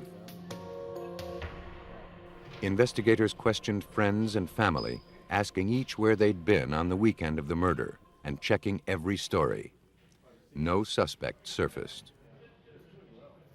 They hoped that the Haysom's daughter, Elizabeth, could provide information, since she had only recently left home. A freshman at the University of Virginia, she was an extremely bright young woman, educated in Swiss and English boarding schools. She described the Haysoms as warm and loving parents. She couldn't imagine who would want them dead. Elizabeth said that she and her boyfriend had been in Washington, D.C. when the murders occurred. She was able to provide movie stubs from the weekend. In checking her alibi, Gardner obtained their hotel and car rental receipts. The documents raised more questions than they answered. The car rental receipt showed they'd driven 669 miles, but the round trip from Charlottesville to D.C. is only 240 miles. When I went to Charlottesville to talk to Elizabeth, I confronted her with the fact that we had learned of this, and she stated that they had done a lot of traveling and had gotten lost on several occasions. And I'd say, you have to get major lost to have that many miles in a car. It was inconceivable that they racked up an additional 429 miles in 2 days of city driving, unless a trip to Boonsboro was added to the equation. Gardner contacted Elizabeth's boyfriend to hear his side. Jens Soring, a German citizen and son of a diplomat, shared Elizabeth's intellect and international background. The Jefferson scholar hardly seemed the violent type. Like Elizabeth, he said they had put the extra miles on the car when they got lost while sightseeing. Suspicions peaked when Jens refused to supply a blood sample or foot impression, claiming his involvement might endanger his father's diplomatic status. Police arranged a second interview with Jens. He never showed. Instead, Elizabeth's half-brother found a note in Elizabeth's apartment. In the note, Jens explained that he and Elizabeth, weary of the investigation, had left town. He asserted his innocence, claiming that he was not a violent person. A search was conducted. Jens and Elizabeth could not be found. Well, since you've read, you already know. They're not coming back here. Several days later, Jens's car was located 340 miles away at Newark Airport. Detectives believed that the couple had fled to Europe. With their international backgrounds, Elizabeth and Jens would have no trouble covering their tracks abroad.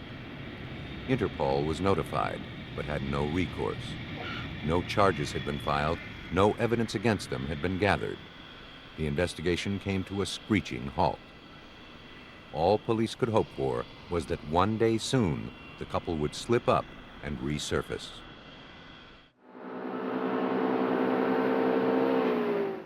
Seven months passed. The prime suspects had fled to Europe. Then, in May 1986, a British detective searched the flat of a young couple who'd been arrested for check scamming.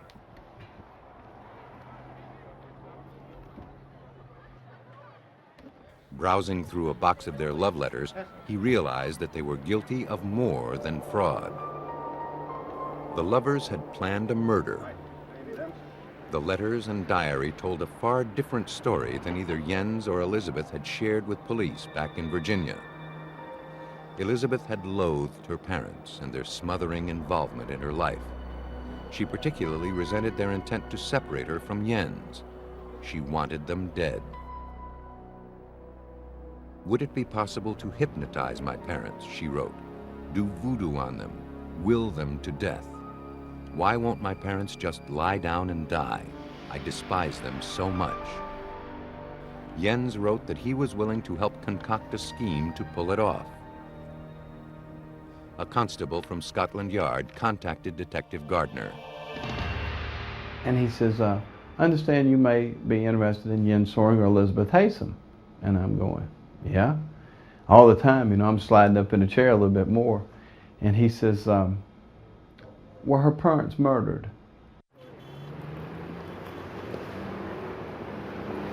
Gardner caught the next plane to England to confront Jens and Elizabeth with their own words. Elizabeth, struck with remorse, admitted she knew about the murders beforehand, but didn't commit them. I think that was... I'd never seen it. She returned to Virginia for trial. Jens admitted killing the Haysoms, but as a German citizen, he hoped to get his case moved to Germany, where he would be tried as a minor. If found guilty there, he'd do only a few years' time. Then he could be reunited with Elizabeth. He advised me that he was ready to tell me the truth, and he just started with when they met in the fall of, he and Elizabeth met in the fall of '84. They fell in love, and one thing led to another. Jens told Gardner that he was so in love with Elizabeth, he'd do anything for her, even kill. I mean, he was smitten, obviously, by Elizabeth. I mean, this was probably, if not the one of the first relationship that he had ever had. And I mean, she had manipulated him into feeling that, you know, you're my future, and we'll spend the rest of our lives together, and you're my only love. And he went for it. He fell for it. But back in Virginia, Elizabeth turned on her lover. She portrayed Jens as a bloodthirsty psychotic who killed without much urging. She'd lived in a state of terror afterwards, she said, fearing that Jens would kill her if she went to the police. On August 24, 1987, Elizabeth pleaded guilty to being an accessory before the fact. She thought she'd get off easy, but she was sentenced to 90 years in prison. Jens fought extradition for 3 years.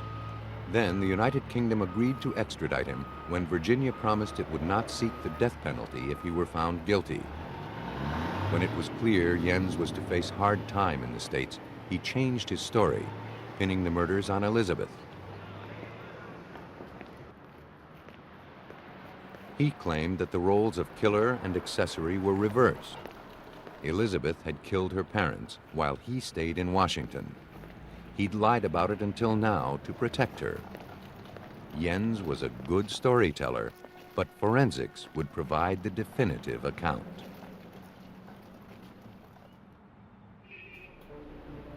The next step in the Haysom murder investigation took place in the lab, where Elizabeth Haysom and Jens Soring made footprints. And now I want you to walk through, be sure all parts are touching. All right, stop. All right, now just walk right on through. Robert Hallett compared these impressions with the print gathered at the crime scene.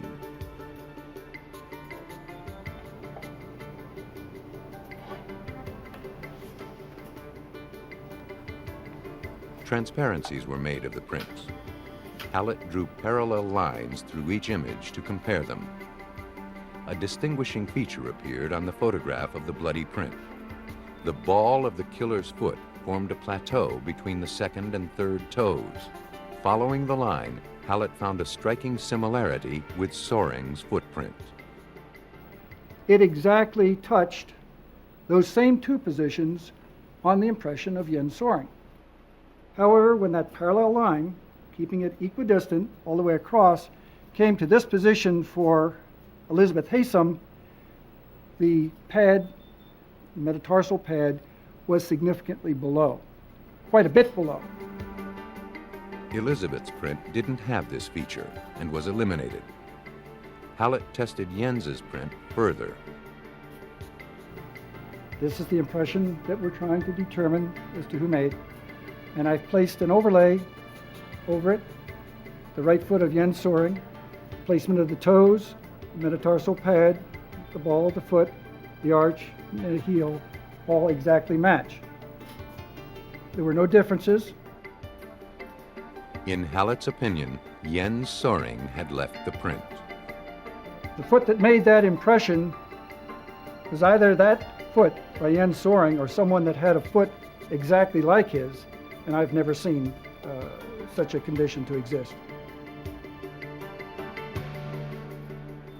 Next, a sample of Soring's blood was tested against the single droplet found on the floor of the Haysom's bathroom. They matched. Both were type O. Soring couldn't get around the evidence in the case. A single sock print and one wayward drop of blood indisputably put him in the house on the night of the murder. His own letters spoke of premeditation. I'll get it. At trial, an account of the murder was pieced together. Jens and Elizabeth had met in school, but the Haysoms didn't think Jens was good enough for their daughter. They had been threatening to use their influence to have Jens expelled from the university. Come on. Determined to stay together, Jens said, he and Elizabeth made a plan. While she created an alibi in Washington, Jens drove to Boonsboro to kill her parents. They invited him in. He made a final plea to keep dating their daughter. Derek Haysom refused. He swore he'd do everything in his power to keep them apart. That's when Jens lost control. He pulled the knife he'd purchased that day and killed the Haysoms. For his crimes, Jens Soring was found guilty of first-degree murder and given 2 life sentences. Forensic science can't explain a killer's lethal obsessions, but detectives and the scientists they rely on are driven by obsessions of their own. In the field or in the lab, they are on a mission to stop killers, no matter how long it takes.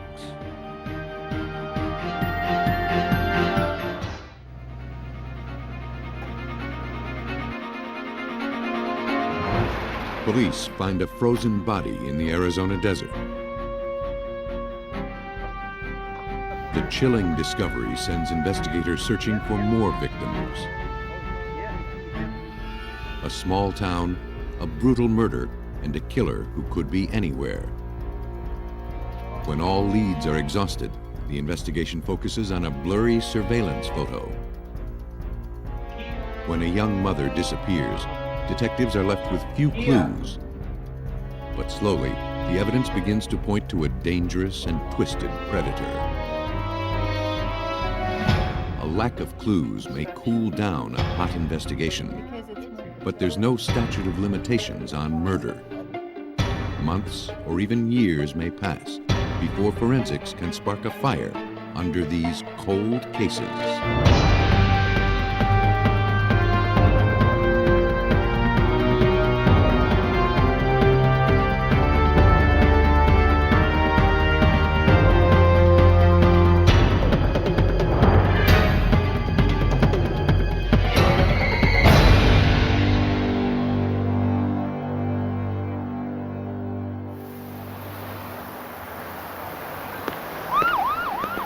On June 3, 1991, investigators from the Costa Mesa, California Police Department pulled up to an abandoned car on the Corona del Mar freeway. They were responding to a call regarding a missing person, Denise Huber, age 23. No one had seen or heard from her for almost 24 hours, and that wasn't like her. Denise's best friend had found her car on the side of the road while searching for her.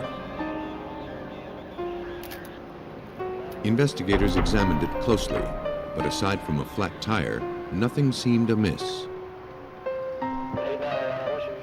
The only personal article they found was a pair of pantyhose on the front seat. Denise preferred to drive without them. Though nothing in the car tipped investigators about what had happened, Detective Ron Smith concluded that Denise ran into trouble soon after she had pulled off the road. What struck us as unusual about the scene and concerned us right from the very beginning was that very near to her car, there were emergency call boxes, there were pay phones, there were all-night convenience stores, none of which Denise went to call her parents or to ask for help. We knew right away that something was amiss, something was wrong.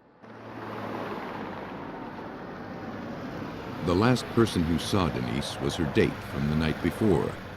She had dropped him off after a concert.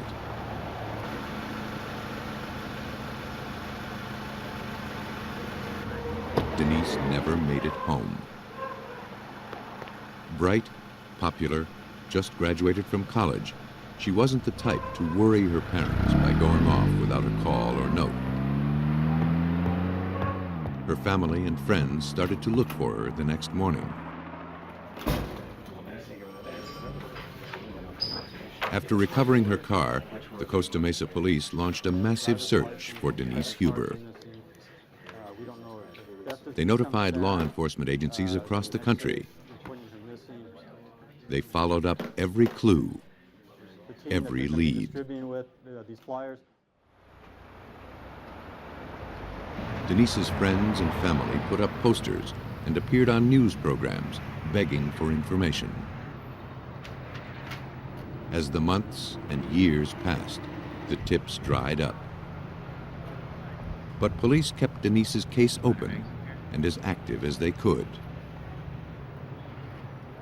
Every day we would do something with the Denise Huber case. We would review old leads, we'd go over old reports again. We'd look one more time at the photographs. We never gave up, even though we never really had anything good to work with. After 3 years, no one could tell her grieving family and friends what had happened to her. Denise Huber had simply vanished.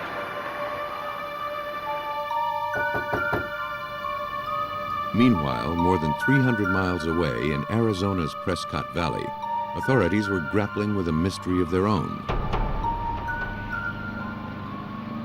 On July 9th, 1994, a woman went to buy paint at the home of a man she met at a swap meet.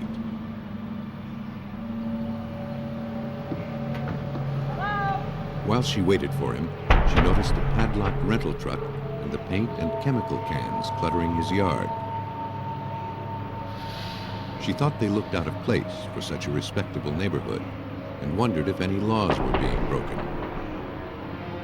Suspicious, she called a friend who worked for the police. Her friend thought it sounded like a clandestine drug lab, which police find in the most unlikely spots. He sent investigators from the Yavapai County Sheriff's Department to check it out. The rental truck with the California tags looked like it hadn't been moved in months. The electrical cord snaking out of it and the paint cans all around reinforced the notion that this might be a mobile drug lab.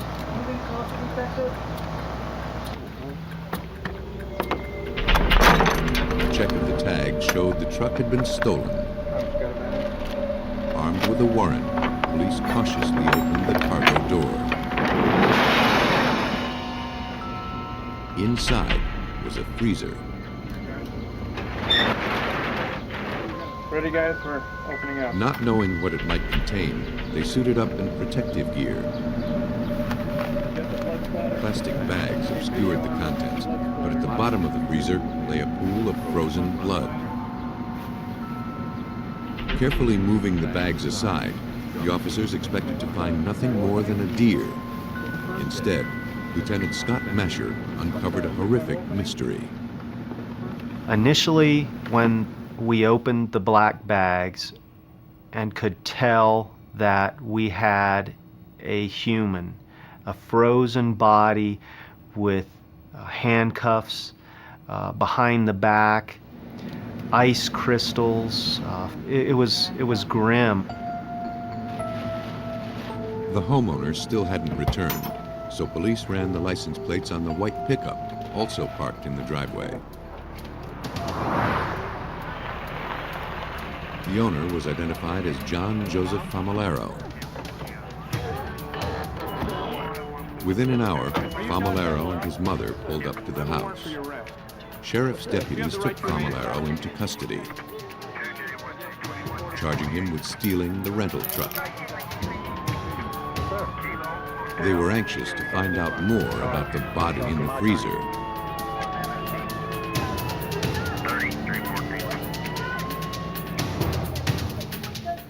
Mrs. Famolaro, who lived next door, told detectives that her son was a house painter, which explained the paint cans. She said the truck had been parked there about 2 months. She didn't know anything about the freezer or its contents, except that the electricity in John's house had been turned off for 1 day, and he had asked to run a power cord from her house to the truck.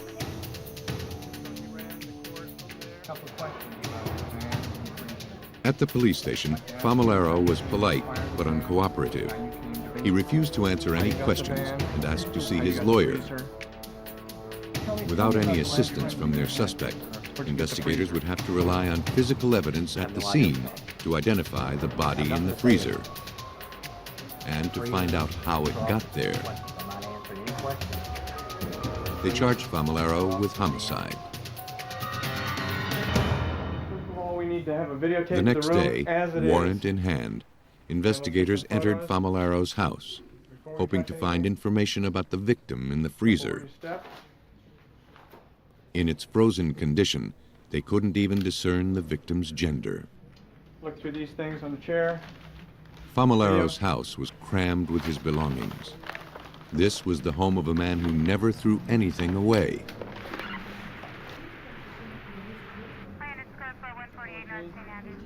If clues were here, they'd be difficult to find.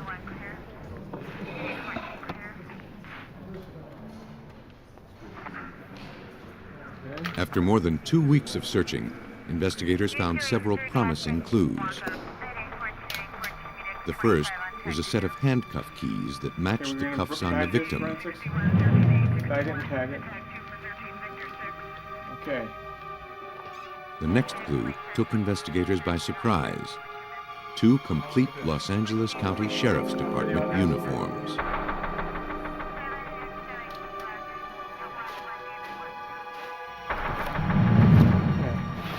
In the garage, the deputies found 2 boxes marked Christmas, but there was nothing merry about them. Inside, officers found blood-stained women's clothing and a bloody hammer and nail puller. They also found a pair of women's shoes, the backs badly scuffed, as though the woman who wore them was dragged. Get a couple bags here. A shot of this hammer. And that wasn't all. We did locate numerous female identifications. That included Social Security cards, I believe some driver's license, and other identification, obviously raising the concern of maybe we had additional victims. Yavapai County Police had to face the very real possibility that John Famolaro was a serial killer.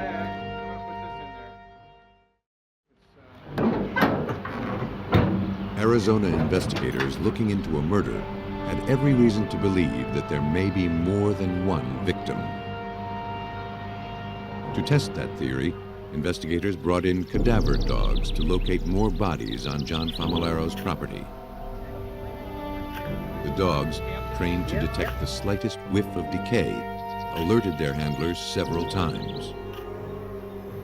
Officers dug up every spot and still found nothing. But they never completely gave up the suspicion that the killer had struck before. I just got the paperwork from Costa Mesa. Police followed up on every piece of ID found in the Christmas boxes. Much to their relief, they found that each woman was alive and accounted for, except one from Costa Mesa, California. Her name was Denise Huber. To confirm her ID, Yavapai County forensic technician Mike Winnie lifted a thumbprint from the thawing victim and compared it with the one printed on Denise Huber's California driver's license.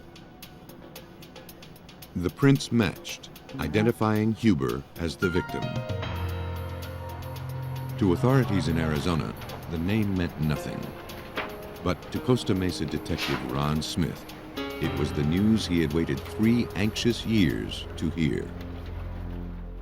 The call I received from Lieutenant Scott Masher from Yavapai County was that he thought maybe he had a body identified as Denise Huber and asked us if we were familiar with Denise Huber. Well, of course, I almost fell out of my chair when he mentioned the name. Now that she had been found, investigators in Arizona had to determine how she had been killed. Working with the frozen and decomposed remains presented a unique set of challenges to Maricopa County Medical Examiner Ann Buchholz. In our environment, to examine a frozen body is very unusual. We deal 99% of the time with people who have been exposed to heat elements, and that is more our area of expertise than someone who has been in a cold environment. It took the body approximately 2 days to thaw, where we could actually perform the internal examination. On Friday, July 16, 1994, Yavapai detective Scott Masher and Costa Mesa detective Ron Smith, along with other officers, gathered in the medical examiner's lab to observe the autopsy. The cause of death was determined to be blunt force trauma to the skull, resulting in multiple fractures. To identify the murder weapon, investigators needed to evaluate the entire skull to see where and how the blows had been struck. They called in forensic anthropologist Laura Fulginitti. How many days are we looking at here? Reconstructing a person's skull is very similar to doing a jigsaw puzzle. Essentially, you have about 50 pieces and you need to put them back into what you know to be the right composition. It took Fulginitti 2 days to reconstruct the skull, never losing sight of the fact that this victim was once a person. And I remember standing in this very room thinking to myself, how did you come to be in my sphere? This is not right. It's not natural for you to be here. She determined that the victim had sustained more than 35 blows to the head. The wounds were consistent with the hammer and nail puller pulled from the box in Familaro's garage. To be certain, the lab ran tests. Technicians were able to establish a DNA profile from the blood residue on the nail puller. It matched the DNA profile taken of the victim's own blood. The match confirmed that they had found the murder weapon. To build their case, investigators had to retrace the events that led from the victim's abandoned car on a California freeway to John Familaro's freezer in Arizona. Covered initially for as far as the search warrants at this point. It was very important for both agencies, the Yavapai County Sheriff's Office and the Costa Mesa Police Department, to work together and piece the evidence from California and Arizona to one case, one solid case, in order to successfully prosecute this. The Costa Mesa Police Department gathered information on Familaro's activities during the time he lived in California. They learned that he had attended the Los Angeles Sheriff's Department Reserve Academy, but he couldn't make the grade and dropped out after just a few weeks. He kept his uniforms, which police found at his house. Further investigation led detectives to a warehouse in Laguna Hills, 12 miles from where Denise Huber's empty car was found. John Familaro had stored some paint and supplies in the warehouse, then moved everything out when he left the area in August 1992, 13 months after Denise Huber vanished. Investigators thought it was likely that Familaro had committed the murder here. They hoped to recover forensic evidence that would tie the killer to the crime and determine where the killer's trial would take place. Police searched the unit for evidence of the crime, using luminol to expose traces of blood. Applied to a surface and viewed under an alternate light source, luminol reveals blood stains invisible to the naked eye, even traces left years earlier. We found that the warehouse was huge, but I wanted every square inch luminol for blood. Almost the very last bottle in the very last corner that we looked We sprayed luminol into the corner against the wall, and all of a sudden the luminol just lit up. This bright glow showed us we found what we were looking for. Technicians compared this blood to a sample taken from the victim in Arizona. They matched. The forensic analysis gave Detective Smith of the Costa Mesa Police the proof he needed to make the case. The forensic science in testing the blood was absolutely critical. Number one, it established that the crime occurred in California, and that established jurisdiction. It also positively identified that blood as Denise. It put Denise at that scene. Famularo never confessed. The forensic evidence spoke for him. The investigators had successfully matched the blood in the California storage unit to the victim in Arizona, and that placed the victim within deadly proximity of John Famularo.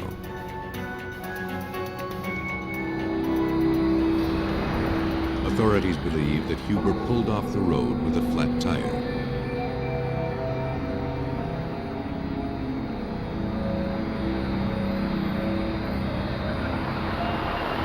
Spotting his prey, John Famularo approached under the guise of lending a helping hand. He abducted Denise Huber in Costa Mesa, California, in the early morning of June 3, 1991.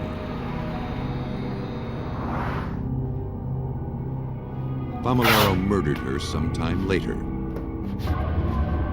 hid her body in a freezer, trucked it to Arizona, and kept it until police discovered his crime 3 years later.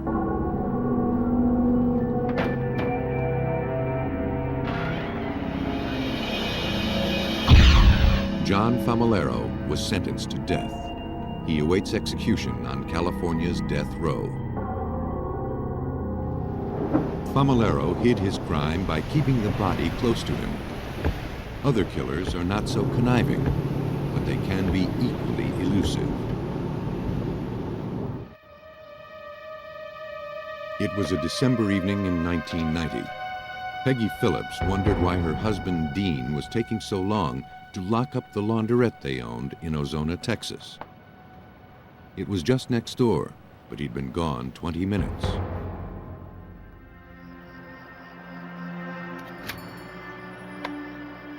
Dean?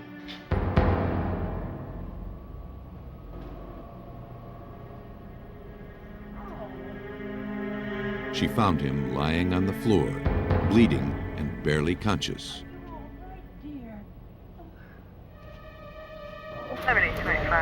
Police and paramedics raced to save him. Peggy thought that Dean must have fallen and hit his head. But the paramedics could see that this was no accident.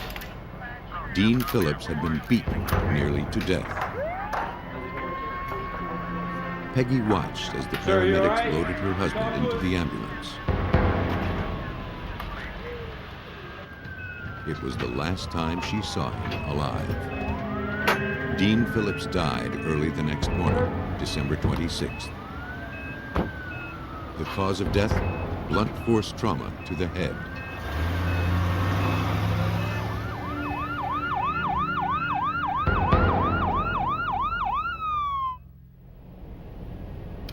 Investigators determined that Phillips had interrupted a burglary and paid dearly for it.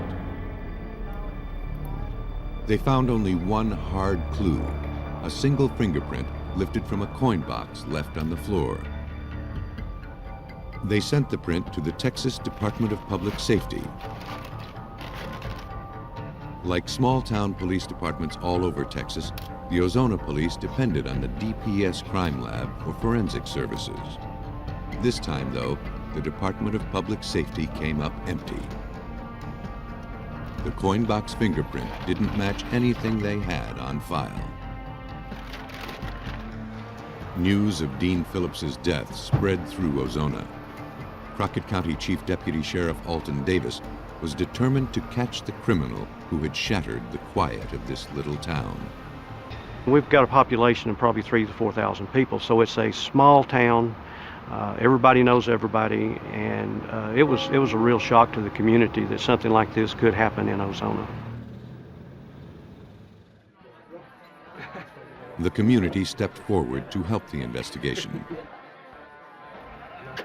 A witness reported seeing two local men wearing bloody clothes the night Phillips was killed.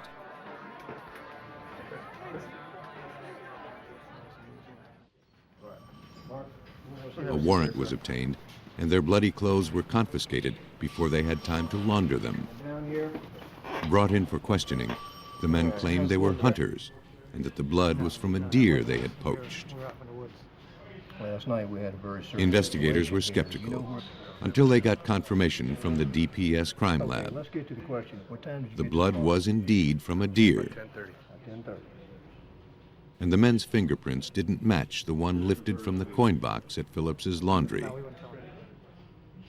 The case's first promising tip amounted to nothing.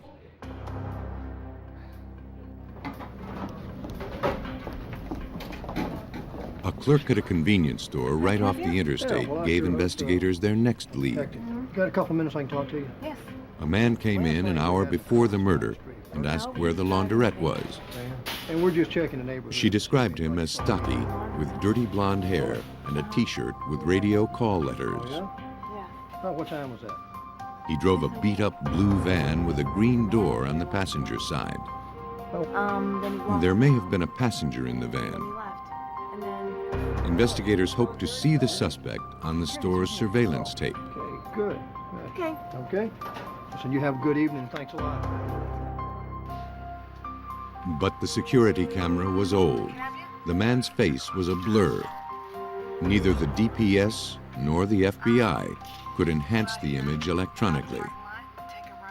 The investigators were convinced they had their suspect on this tape, but his image, like their chances of finding him, were dim. How you doing today? As the investigation into the murder of Dean Phillips continued, witnesses reported seeing a strange blue van in town the night of the murder. Some thought they saw two people in it. Sheriff Alton Davis believed that Phillips's killer was a stranger just passing through town. Ozona is right on Interstate 10, or more or less out in the middle of nowhere. This is the first one we've had where someone has came off the interstate and murdered one of our local people. Investigators knew the killer was probably hundreds of miles away by now. And then they got the call. A van, matching the one described by the witnesses, was stopped about 200 miles west of town. Davis sped to the scene. We found an old GMC van, light blue, that had a dark passenger door on it, dark primer colored. And we took photographs of the van. We talked to there was a Hispanic male driving it, which didn't fit the description of our suspect. The case had run into another dead end. Reviewing the clues they'd gathered so far, investigators realized that all they had to go on was a blurry surveillance tape and a store clerk's fading recollection. They needed some way to turn these hazy clues into solid information.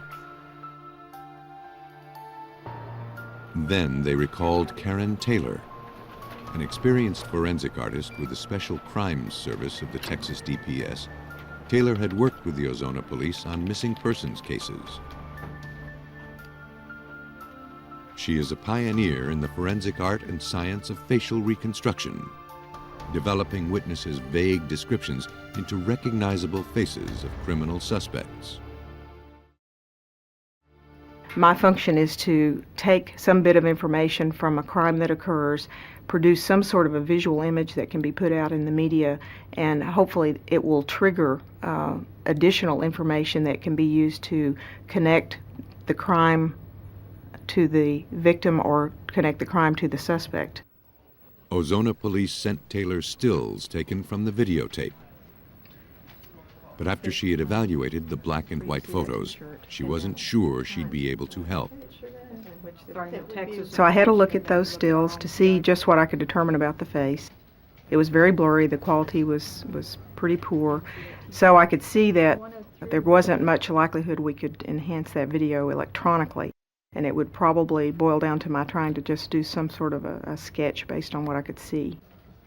Taylor knew that while every feature might not be rendered perfectly, the sketch's resemblance to the suspect would be strong enough to help the investigation.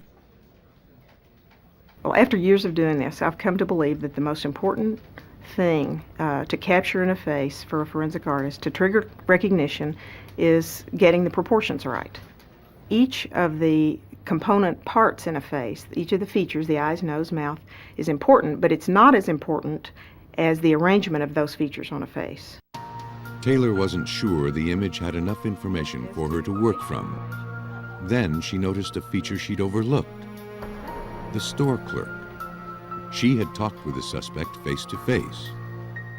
Taylor hoped the clerk might provide the missing details she needed to sharpen the picture. Using the video stills, I prepared as much of a drawing as I could, maybe 85% done, and then faxed it to the witness. Got on the phone with her, and she was able to make some changes. She said she wanted me to make the eyes look light, make the lower face look more slim, and I did that. We hung up. I spent about 15 minutes making those alterations, and then I refaxed it to her, and she checked it and said, yes, that's right. So I was able to get the benefit of her long-distance input over the phone and using the fax. Here he was, the most likely suspect in the murder of Dean Phillips.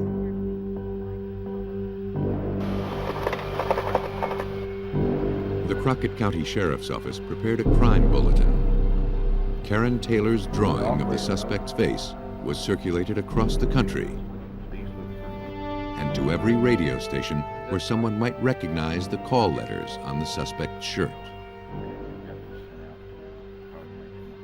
Taylor's drawing represented the investigation's last hope. But when all the publicity brought no response, the Dean Phillips murder case came to a dead halt.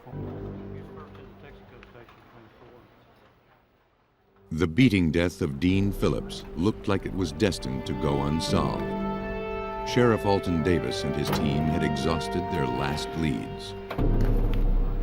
Eventually, we'd ruled everybody out we were getting, and the leads stopped coming in, and we didn't have anything to work on, and it just more or less went cold, and we just had to sit until we got some other type of leads.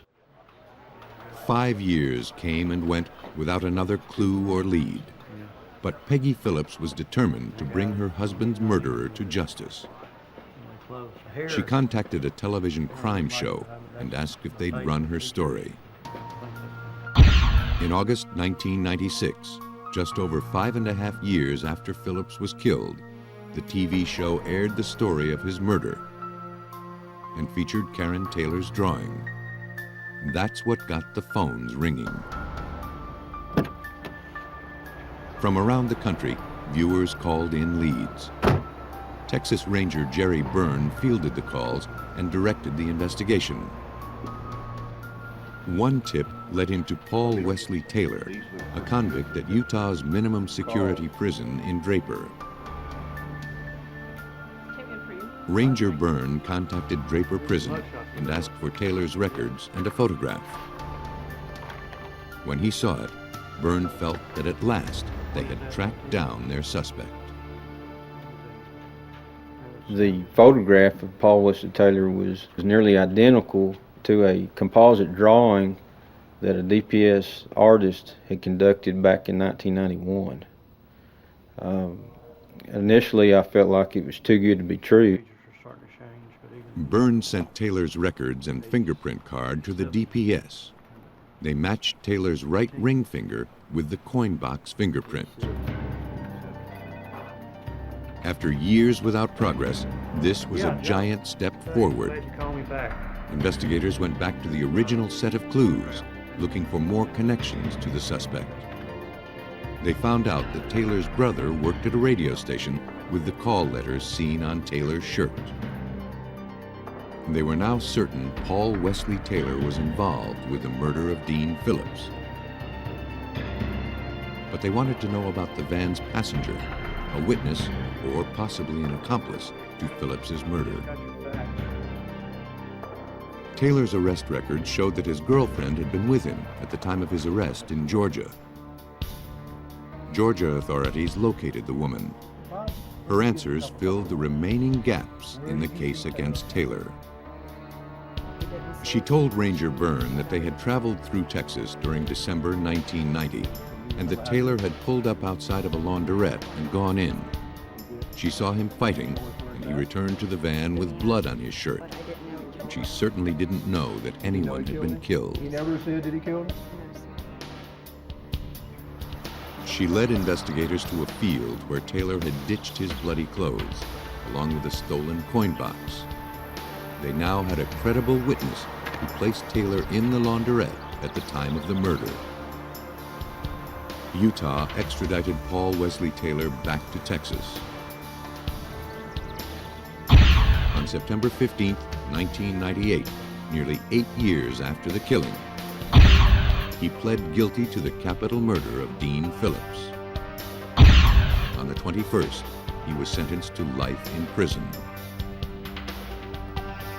Forensic artist Karen Taylor had turned a single blurry photograph into an image that helped unmask and apprehend a bald-faced killer. When that photograph and drawing were presented, they knew that it was Paul Wesley Taylor. That photograph and that composite drawing is what broke this case open. Investigators speculate that Paul Wesley Taylor got off the interstate in Ozona to get some food and gas. Short of money, Taylor got the idea to knock over the laundrette after closing time.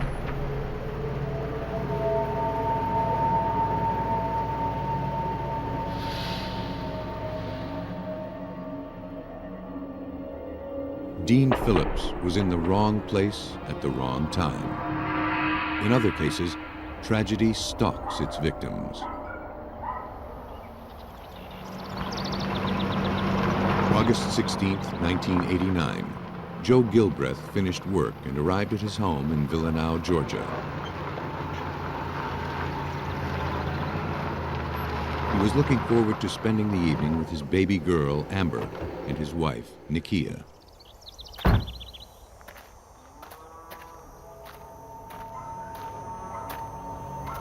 He noticed that his wife's car was gone. This was odd. Nikia was usually home fixing supper at this hour. When he went inside, he started to worry. Nikia would never let Amber sit in her pajamas all day, and there was no way she'd ever leave the baby in the house by herself. The doors were unlocked and didn't look like they had been tampered with.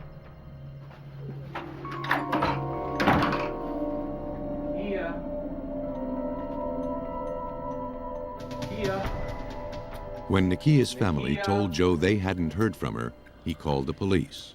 Nikia! The Walker County Sheriff's Department sent officers to investigate. Check the residence and you don't see her, and you're on the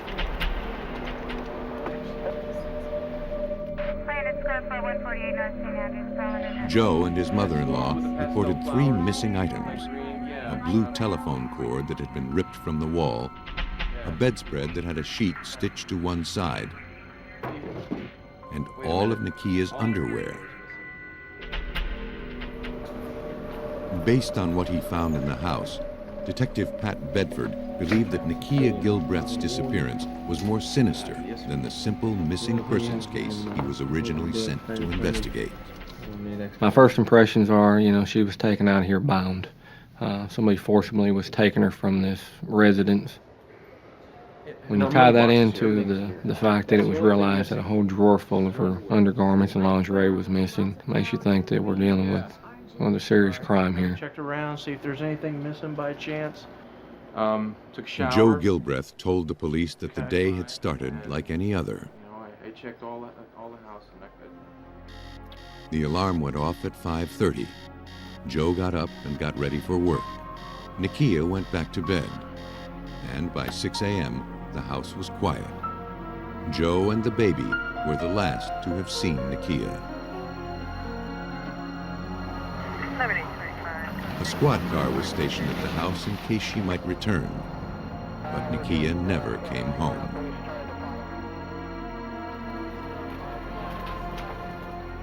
On August 18, 1989, the day after she had disappeared, the Walker County Sheriff's Department had little to go on.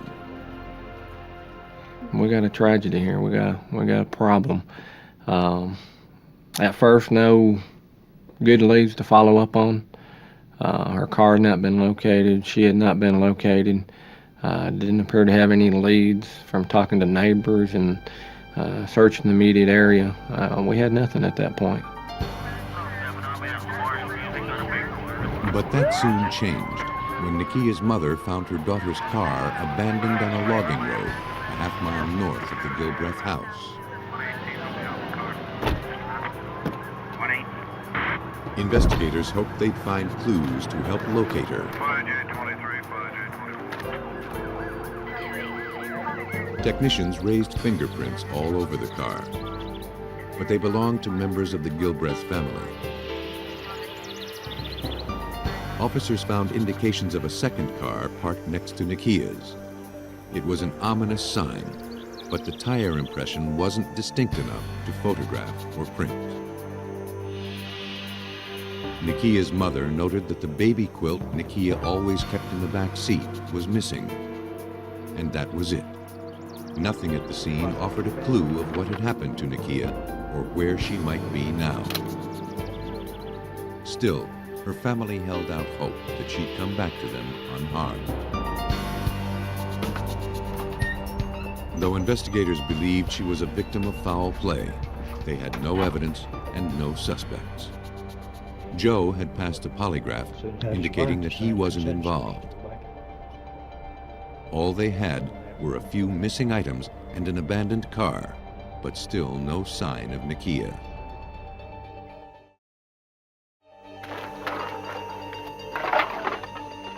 Two days later, a boy collecting empty cans along the highway made a crucial, gruesome discovery.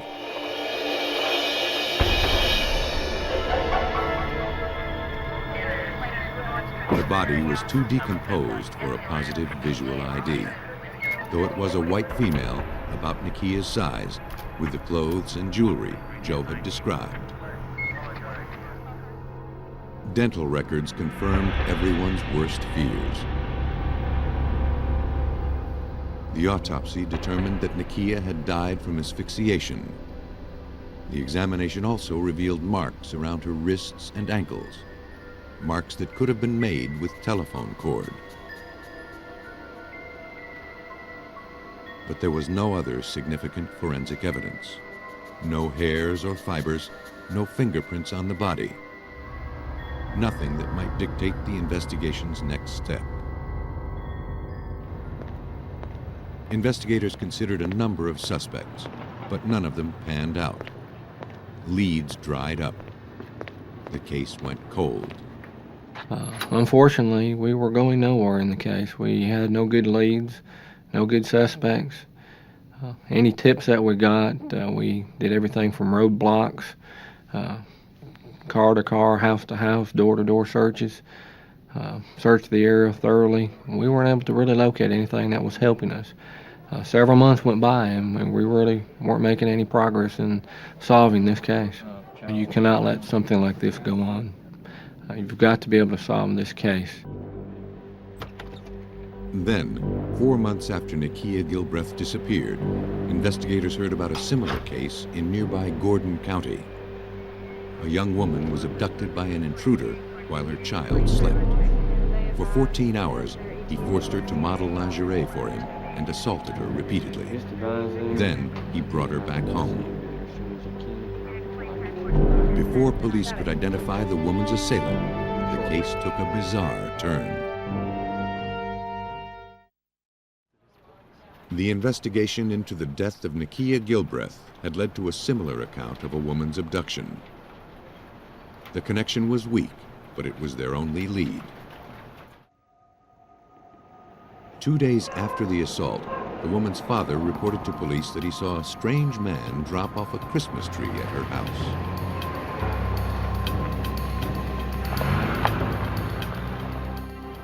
When investigators ran the truck's license plate, they discovered that it was registered to James Ray Ward. He worked for a nearby well drilling company. The woman picked out Ward's picture from a photo lineup. She recalled that during the day she was being held, she told her assailant that she hadn't had a chance to get her child a Christmas tree. Officers took Ward into custody a short time later. Ward pled guilty to rape and was just starting a 20-year prison term. In their check into his whereabouts prior to his arrest, police learned that Ward had drilled a well at the Gilbreths a year earlier. Then he returned to check on it in July 1989, just a month before Nakia was killed. Ward's employer said that drillers were never sent back to check on wells. Ward had acted on his own. The similarities between the abduction of his rape victim and the abduction of Nakia Gilbreth provided police with their only lead. When officers searched the home Ward shared with his wife and children, they found a stash of women's undergarments that didn't belong to Ward's wife. Detectives also uncovered a receipt for well drilling made out to the Gilbreths. But it was much more than a receipt. I had directions, the road name, the mileage that would have led me right to the Gilbreth residence. The description of the victim he had written in there matched her description, including an age of a daughter that the victim had. Then we had our first direct link from the murder to a suspect. Investigators also found items missing from the Gilbreth's home. A bathing suit bottom, a baby quilt, a bedspread, and a blue telephone cord. Got it. Phone cord. In order to build the strongest case against Ward, investigators needed to prove premeditation. They obtained a statement Ward had written regarding the abduction he'd pled guilty to. They wanted to compare this writing sample with the incriminating notes jotted on the Gilbreth's receipt found in his home. Document examiner Karen Scott performed the analysis. A handwriting comparison is basically a side-by-side comparison. I look for features in the writing of one set and I see if I find the same thing in the other set. And I'm looking for things like how the letters are on the piece of paper, how they're formed, how they're spaced. Scott looks for the idiosyncrasies, the little details that give a person's handwriting its individual character. For instance, the F in the word fine, it's very short, the very bottom of it.